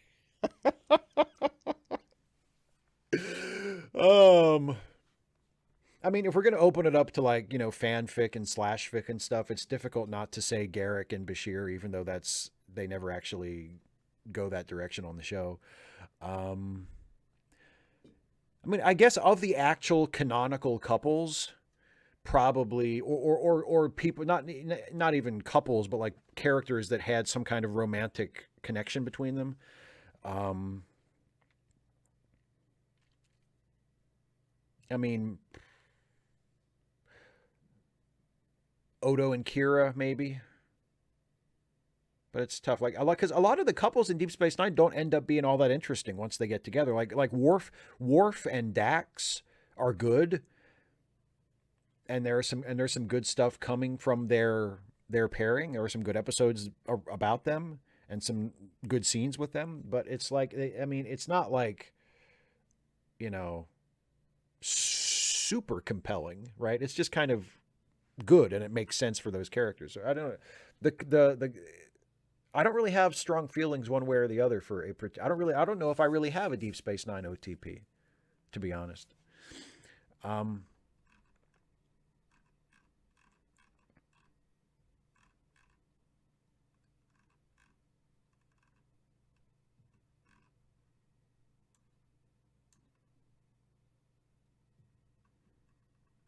oh, John, I guess I missed that super chat. Hang on, I guess I'm gonna have to go back and look for it.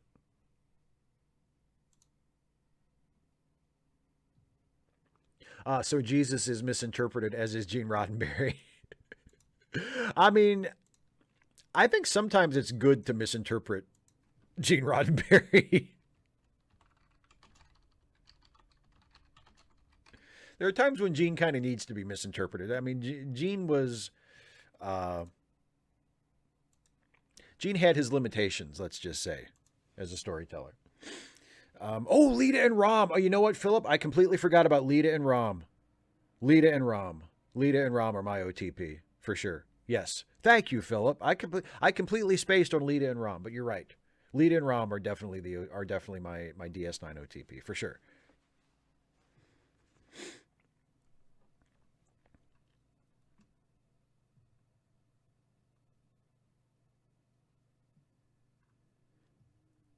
Oh, and hey, people, it's met. Well, you are not my only Brazilian viewer, so I'm glad to have more than one person from Brazil watching the channel.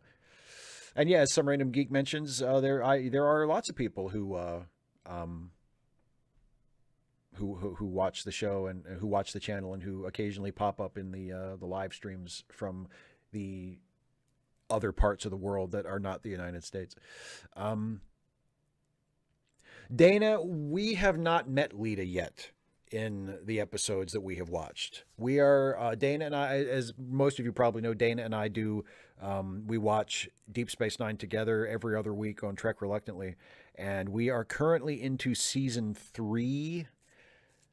I think we're about to watch episode 9 of season 3. So Lita has not shown up yet. So Lita becomes important later on. You have not met Lita yet.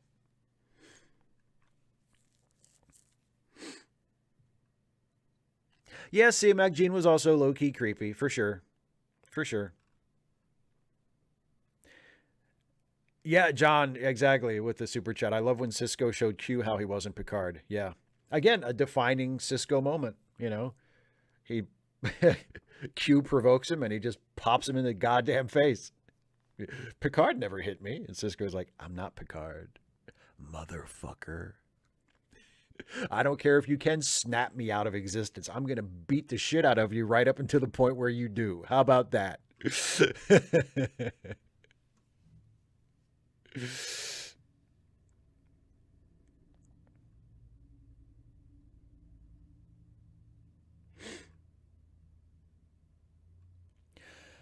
Oh, some random geek.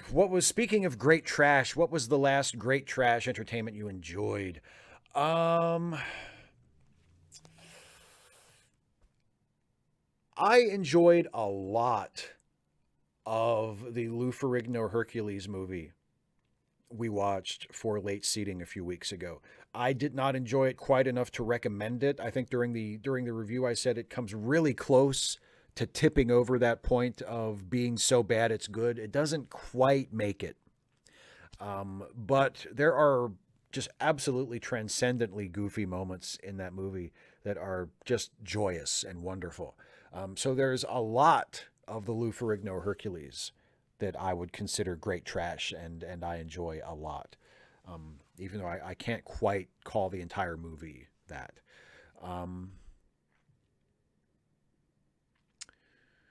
Before that, there was a movie called oh fuck, I can't remember the name. It was the movie I recommended. It was in that same episode of Late Seating, the movie that I actually recommended. Let me look it up. Let me look up my, since I saved my podcast notes. Let me look it up. Hercules, and the movie I recommended was Shocking Dark, which was released internationally as Terminator 2.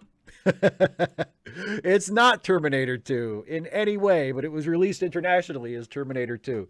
But it was released in the US under the title Shocking Dark. That is it's, to call it Mystery Science Theater 3000 worthy is a perfect way to describe it, but it also doesn't quite do it justice. Like if you like sort of the more modern, low budget episodes of Mystery Science Theater, like Robot Wars or Future War, or some of the episodes that they've done with the more recent MST3Ks, the ones they did for Netflix, where they do like some of the I think they do an Asylum one, don't they? They did one called Atlantic Rim. Guess what that was a ripoff of. But if you like those, the more sort of modern day MST3K episode, or Space Mutiny, that's probably the best example. Shocking Dark is very much in that category. It's so bad and so funny. It's definitely so bad it's good. So when I watch that, I laugh my ass off for an hour and a half. It's beautiful and hilarious. John, I wouldn't say Tropic Thunder is great as trash. I think Tropic Thunder is genuinely a good movie. Tropic Thunder is a really, really funny comedy. So I would not call it great trash. I would just call that a good movie. And no, I have not seen Rubber. People mentioning Rubber in the chat. I have not seen Rubber. John Bird's greatest romance, Jakar and Londo. Perhaps, but the question that I saw was for Deep Space Nine specifically. So Jakar and Londo would have to be your Babylon 5 OTP.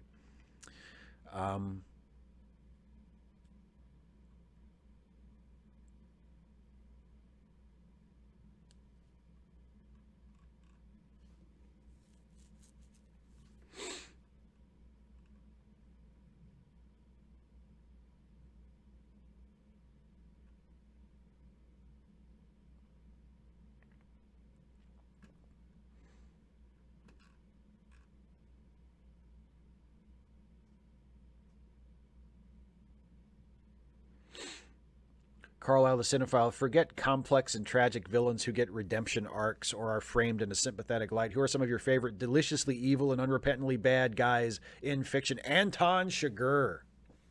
Anton Chigurh from No Country for Old Men is one of the great villains in the history of cinema. I haven't read the book, but I would imagine he is also one of the great villains in modern literature as well. But no, Anton Chigurh in No Country for Old Men is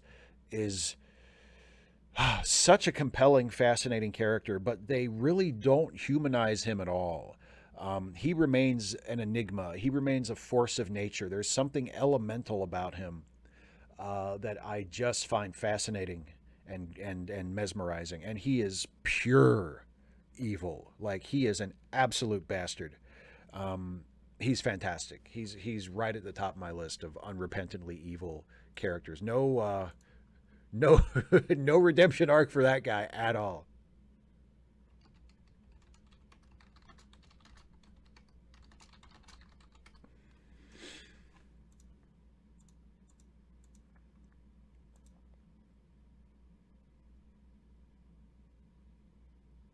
Hey people, it's Matt. No, I've watched Babylon 5. Actually, I just did a rewatch of Babylon 5 last year.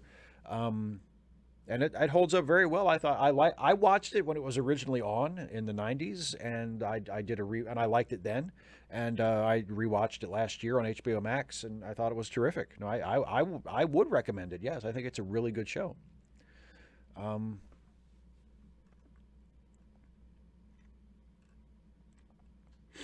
Sinister Intelligence just says Maury Povich. I'm not sure what that's in reference to, but okay. Thanks for the super chat, Maury Povich. John Burns with another super chat. Paul Newman loved making Slapshot. I bet he loved getting paid for it too, because that was a pretty big hit, wasn't it? Oh, Liam, there are so many. Liam asks, is there a movie or TV show that many people love that you don't care for? Yeah. The Lord of the Rings is probably the biggest one. The Lord of the Rings is three. I mean, I've only seen the three movies. I haven't seen the Hobbit movies. Have no intention of watching the Amazon show. But that is something that is just ridiculously popular and beloved by a lot of people that I have no use for whatsoever. I thought the first two movies were admirable in certain ways, but just not my cup of tea. And I thought the third movie, the one that actually won Best Picture, was legitimately terrible. It was just a really bad movie. That was, of course, the one that got the Oscar because it was the third one, and they gave it sort of the capstone Oscar, you know. But yeah, Lord of the Rings is the biggest one of movies that just people love, and I just think, nope, I will pass on all of that. Oh, good trash, Maury Povich, good trash, yeah. I'm more of a Dr. Phil guy myself. Oh, and hey, okay, now you want to talk about guilty pleasures, legitimate guilty pleasures, the Dr. Phil show. Because I feel guilty as shit about that. Because I feel like not only should I not be enjoying it on any level, like I should not be watching it. So like trash, like daytime TV, like Dr. Phil, or like trashy reality TV, like Hoarders. Hoarders is another one that is just an absolutely terrible show, is a morally reprehensible show. It's like, hey, let's all gawk at the mentally ill people.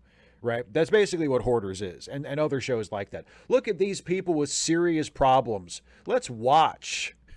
Let's watch them wallow in their filth for our own entertainment. Let's turn them into a geek show. And we'll just like Dr. Phil does, we'll pretend that we're helping them. We'll tell you, we'll give you a little bit of, you know, a spoonful of sugar to help the medicine go down and say, oh, we're doing this for their own good. We're helping them, right? We're getting them counseling. We're getting them help. This is a good thing, right? But you know, there's this, it's so cynical because it's being recorded. It's being broadcast on TV. It's being presented as entertainment. Look at the mentally ill person struggle. Isn't that entertaining? Like, so I completely recognize how morally reprehensible it is, but I will not deny that I have watched those shows and enjoyed them in the past and felt awful in the aftermath, but I've still watched them and been entertained by them. But that is definitely a guilty pleasure. John Burns with the super chat. Plug for History Bites on YouTube. Queen Elizabeth I and Mary Queen of Scots air their differences on television's greatest courtroom. Jerome Springer. That sounds funny. Oh, some random geek. Yeah. Oh, we can do dueling Dr. Phils. Because I do a Dr. Phil too. You can do Dr. Phil and I'll do Dr. Phil. And we can Dr. Phil at each other.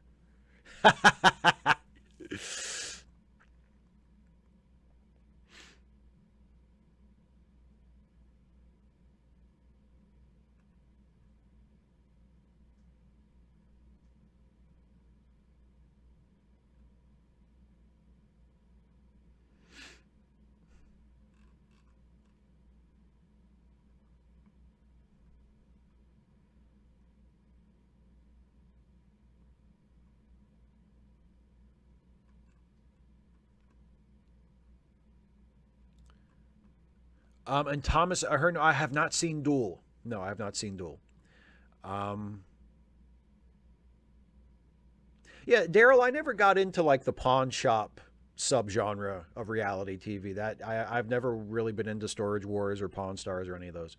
I'm not really I'm not really into reality TV in general. Like, and for whatever reason, the few shows that I have watched a lot of tend to be the most morally questionable ones. I'm sure that says something bad about me, but yeah, the ones that I tend to be like, I'm going to watch another one of these, you know, if I see it like on Netflix or Amazon or something, it tends to be shit like Hoarders that is just absolutely atrocious.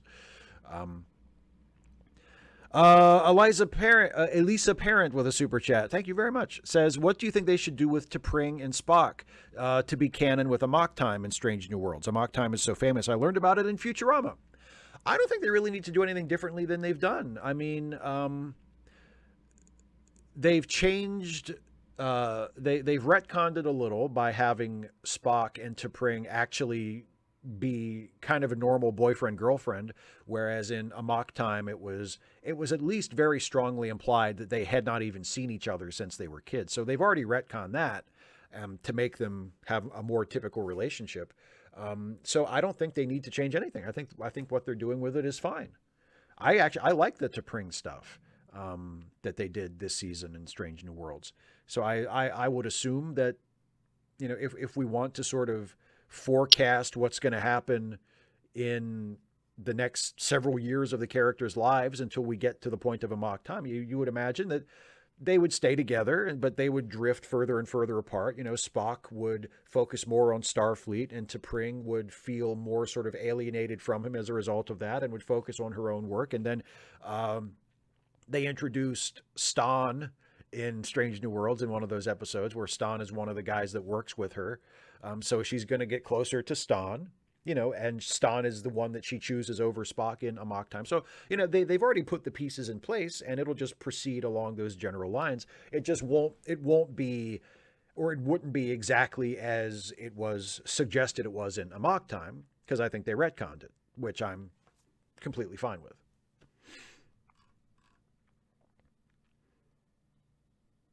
CMAC premise bingo, when we're getting a naked something.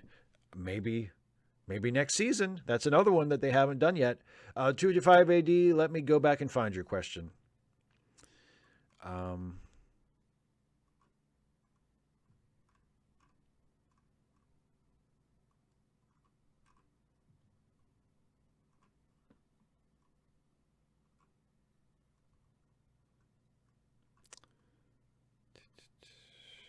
I'm not seeing it. I'm not sure what question you're talking about, my friend.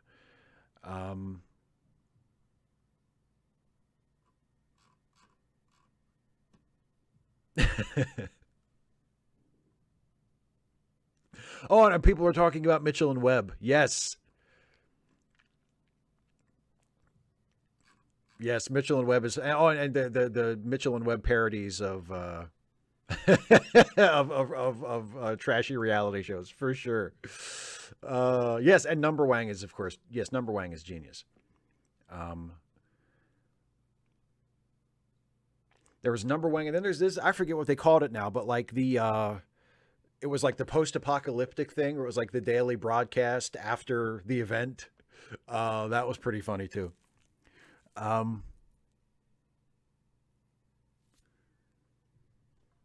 Yeah, and Caitlin, I agree. Peep Show is hilarious. Peep Show is absolutely brilliant. Um,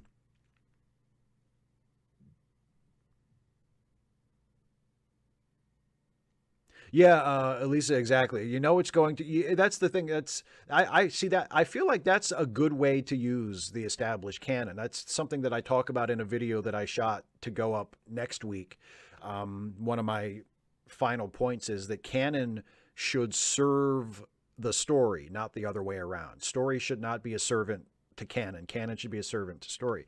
And the way they've used it in Strange New Worlds as far as Spock and T'Pring is, yeah, they've changed it a little. They've retconned it so that they have a closer relationship leading up to the events of Amok Time, but they have still left Amok Time, generally speaking, in place. Like, you can still assume that something like that is going to happen for these characters.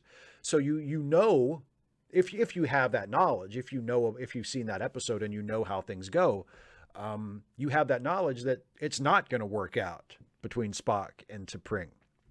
It's, you know, a very much milder version of knowing what happens to Pike. Although, I mean, they've literally foreshadowed that with Pike in the show. They haven't foreshadowed what happens with Spock and T'Pring.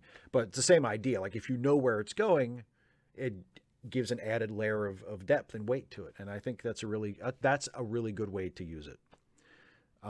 Oh, Philip, I agree. Robert Webb. Yeah. And that I remember that he started saying transphobic stuff a couple years ago. And I was like, Jesus Christ, man. Like, you know, not Jeremy. Why Jeremy?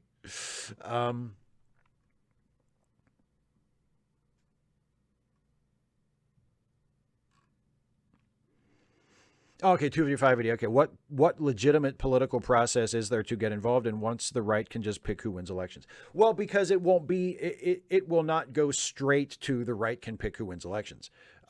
If that case is heard and the Supreme Court rules the way everybody sort of assumes they will, that doesn't mean the right gets to pick who wins elections. They don't immediately have that level of power.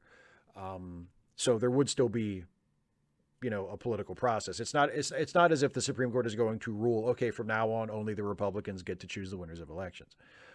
Or I mean, at least I assume it's not going to be that bad.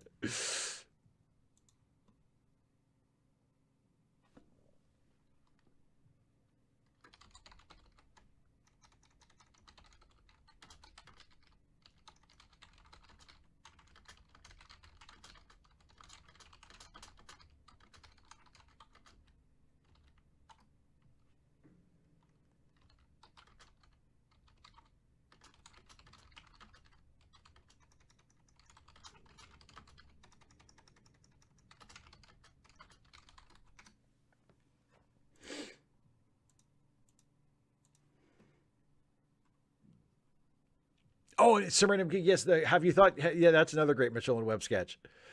Have you tried killing all the poor? And then he like turns it back on them, and he's like, "Oh, so the only reason we're not doing it is because it wouldn't work." Well, I thought we weren't killing the poor because it was wrong, but now you've revealed yourself. It's that. Yeah, there's so many Mitchell and Webb sketches that are just absolutely hysterical.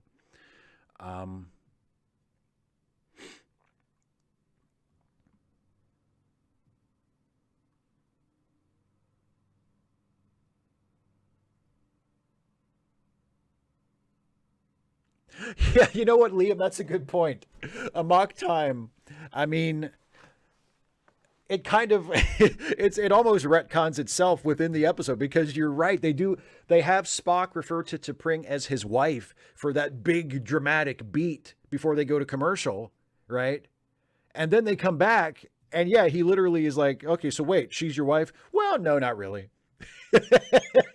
Like, so yeah. Spoilers, John Burns, but yes, they did. Um,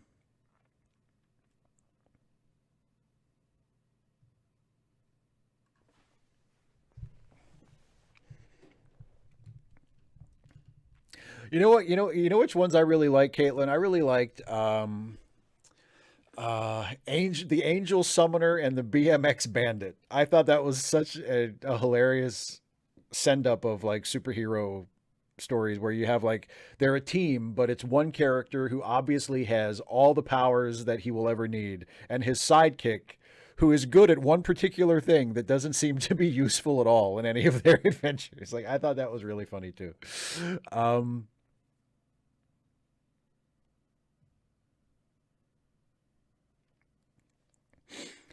um, Paul O'Kelly says, "Do you consider Pike trying to free number one to be a contradiction? In the future, he was told that she was in prison for 7 years. Like the beep chair, this should be set in stone too." Aha, but that was the future where he escaped the beep chair.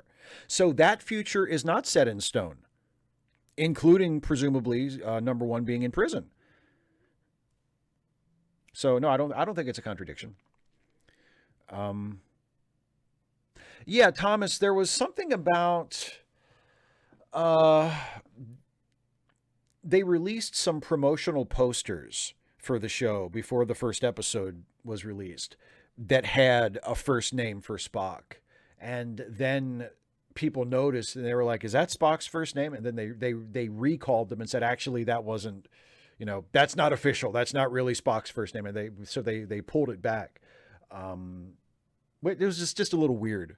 So I don't know. I don't really know that Spock needs a first name. I mean, they said it. They made it a joke in TOS at one point. Somebody said, "What's Spock's first name?" And Spock said, "It's unpronounceable for human tongues," or something like that. Or he said they made it like a joke. So I mean, I don't really think Spock needs a first name. But if they wanted to give him one, I guess that will be fine. But I don't really think it's necessary. It's not like there's anybody who's been watching Star Trek and going, "I really like this Spock dude," but it would be easier to relate to him if he had a first name. Like, you know.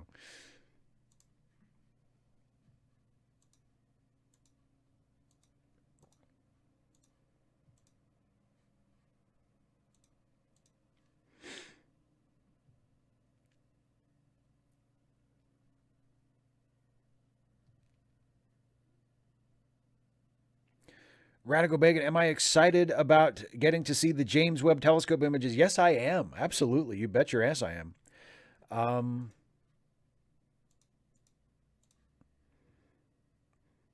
And, you know, Caitlin talking about a couple of dubious lines about trans people in Peep Show.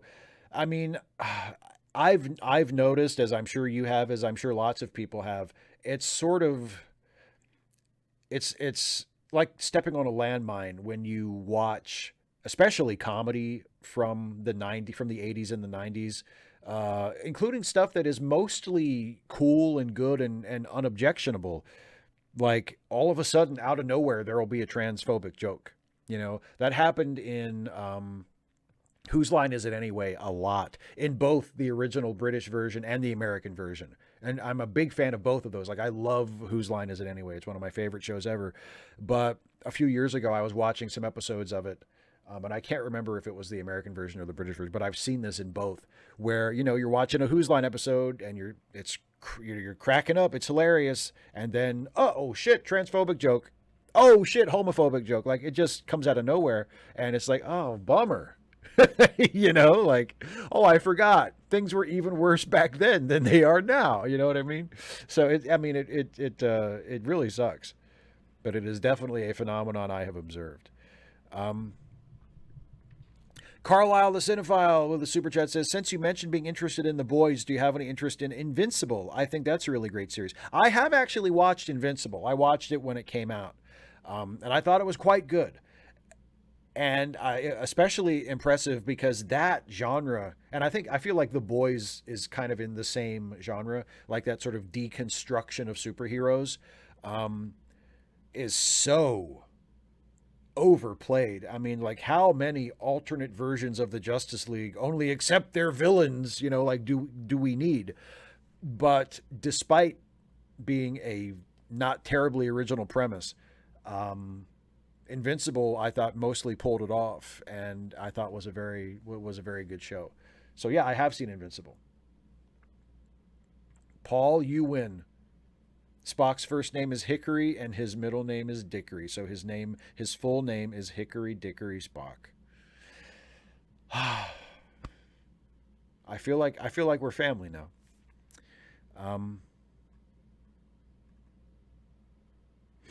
Oh, Dataport doll. You know what? I have never thought of Spock's mom and Archer's mom as similar characters, but now I'm going to think about that every time I watch Star Trek 4. I'm going to think, is that she's calling her son by his last name, like Mallory would talk to Archer. 255 AD, yes, the Mitchell and Webb sketch where he about the guy who takes over after Hitler. Yes.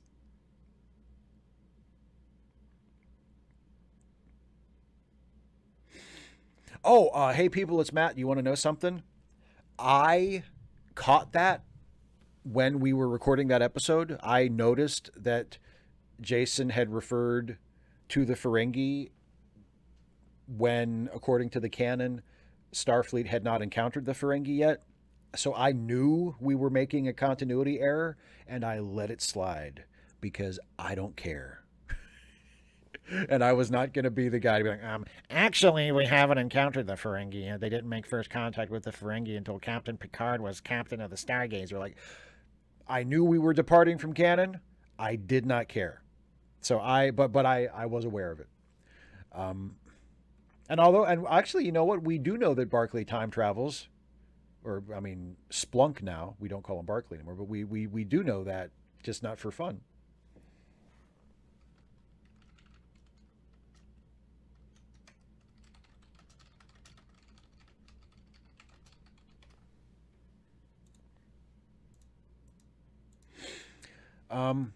Couple more questions, and then I will wrap up this. Good night, CMX. I'm heading out pretty soon myself, buddy. So I'm glad you could join us. It's always good to see you.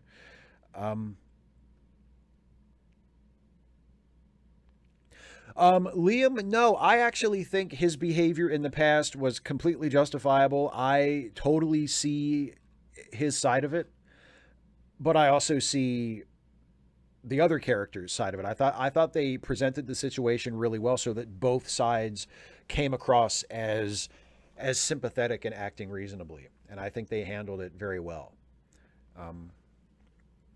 Yeah, Thomas, Enterprise did do a Ferengi episode, but they did that thing that Enterprise did a few times where it technically violated canon, but then it technically didn't because the characters didn't see. So, like, there were Ferengi in an episode of Enterprise, but none of the characters actually saw the Ferengi or interacted with them. So you can preserve that conceit that first contact with Ferengi didn't happen until the TNG era, or before, a little bit before the TNG era.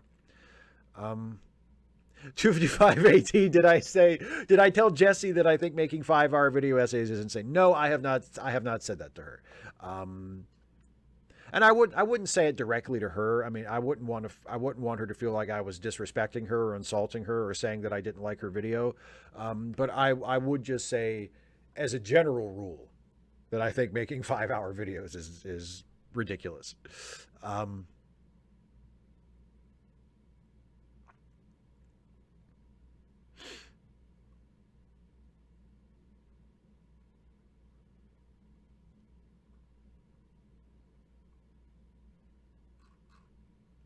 So anyway, I believe I'm going to start wrapping up the show for tonight. So thank you all so much for joining me. Thank you all, especially those of you who are generous with super chats. I really, really appreciate. There's one from John right there. James Blish wrote novelizations of Star Trek episodes. In one of them, we find out that Spock's mother's sister's name, I believe it was Martha. Everybody's named Martha, aren't they? Thank you, John. Thanks to everybody for the super chats. Thanks to everybody for being here and asking questions, especially those of you who are patrons or members. Don't forget, as Geek is dropping in the chat right now, charitylinks.page, which is where you can go to help out some friends of ours who need a helping hand, including Carlisle's friends, GoFundMe, if you want to support that. Geek said that was added in there as well. So charitylinks.page. It is linked in the description of this video. Also linked in the description of this video is a link to tomorrow's live stream of the Saturday 6, which will be on Dana's YouTube channel. Tomorrow starting at 6 p.m. Eastern, where Dana will share with us some good news from the last couple of weeks. I will be there in the live chat and watching along, so please come hang out with us on Dana's channel for the Saturday 6, and it's linked right there in the video description. Also, don't forget, if you want to support my channel, you can do so by becoming a patron at patreon.com/Steve Shives, or becoming a channel member by clicking the join button.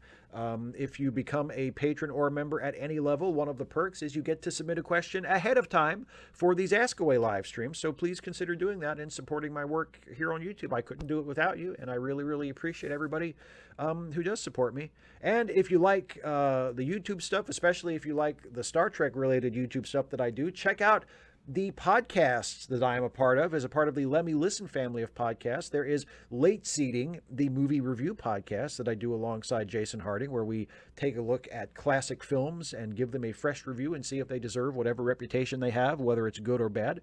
And of special interest to you Star Trek fans, and it's been mentioned a few times in the chat already, the Ensign's Log, which is the Star Trek-themed improv comedy podcast that I am on alongside Jason, and also alongside Dana, who has been absolutely brilliant since she joined us on the show a couple years ago, where we play characters who are low-ranking officers aboard the Starship Enterprise, and our adventures take place roughly parallel to the events of now Star Trek The Next Generation episodes. And it's a really, really funny show, and we love making it. And we just had a new episode come out today, actually. So check out the Ensign's Log if you haven't, and the links to all of those are in the video description as well. Don't forget, as I said, the Saturday 6 on Dana's channel tomorrow. And also don't forget, next week, since Dana and I decided tonight, we're going to bring back our Readaway live stream, where we do kind of a book club, and we read books and talk to each other about it, and hopefully talk to folks in the live chat about it as well. Readaway is returning next week on this channel starting at 6 p.m. Eastern, where we will be doing All Systems Read, a novella, a sci-fi novella that Dana has read and recommended. So if you want to read along with us, read about the first 50 pages of All Systems Read between now and then, and I will have more specific details for you on Wednesday on Trek Reluctantly when we can pitch it a little bit more definitively. But that'll be next week, next Friday here on this channel, the return of Read Away. So there you go. Thanks everybody for watching. I will see you next week along with Dana for Read Away. We'll see you on Wednesday for Trek Reluctantly. Oh, Nick, thank you very much for the last minute super chat. I really appreciate it. The easiest Cardassian to fool is gullible. I don't know. I can't possibly top that. So thanks everybody for watching, and we'll see you later. Have a good weekend, everybody. Take care.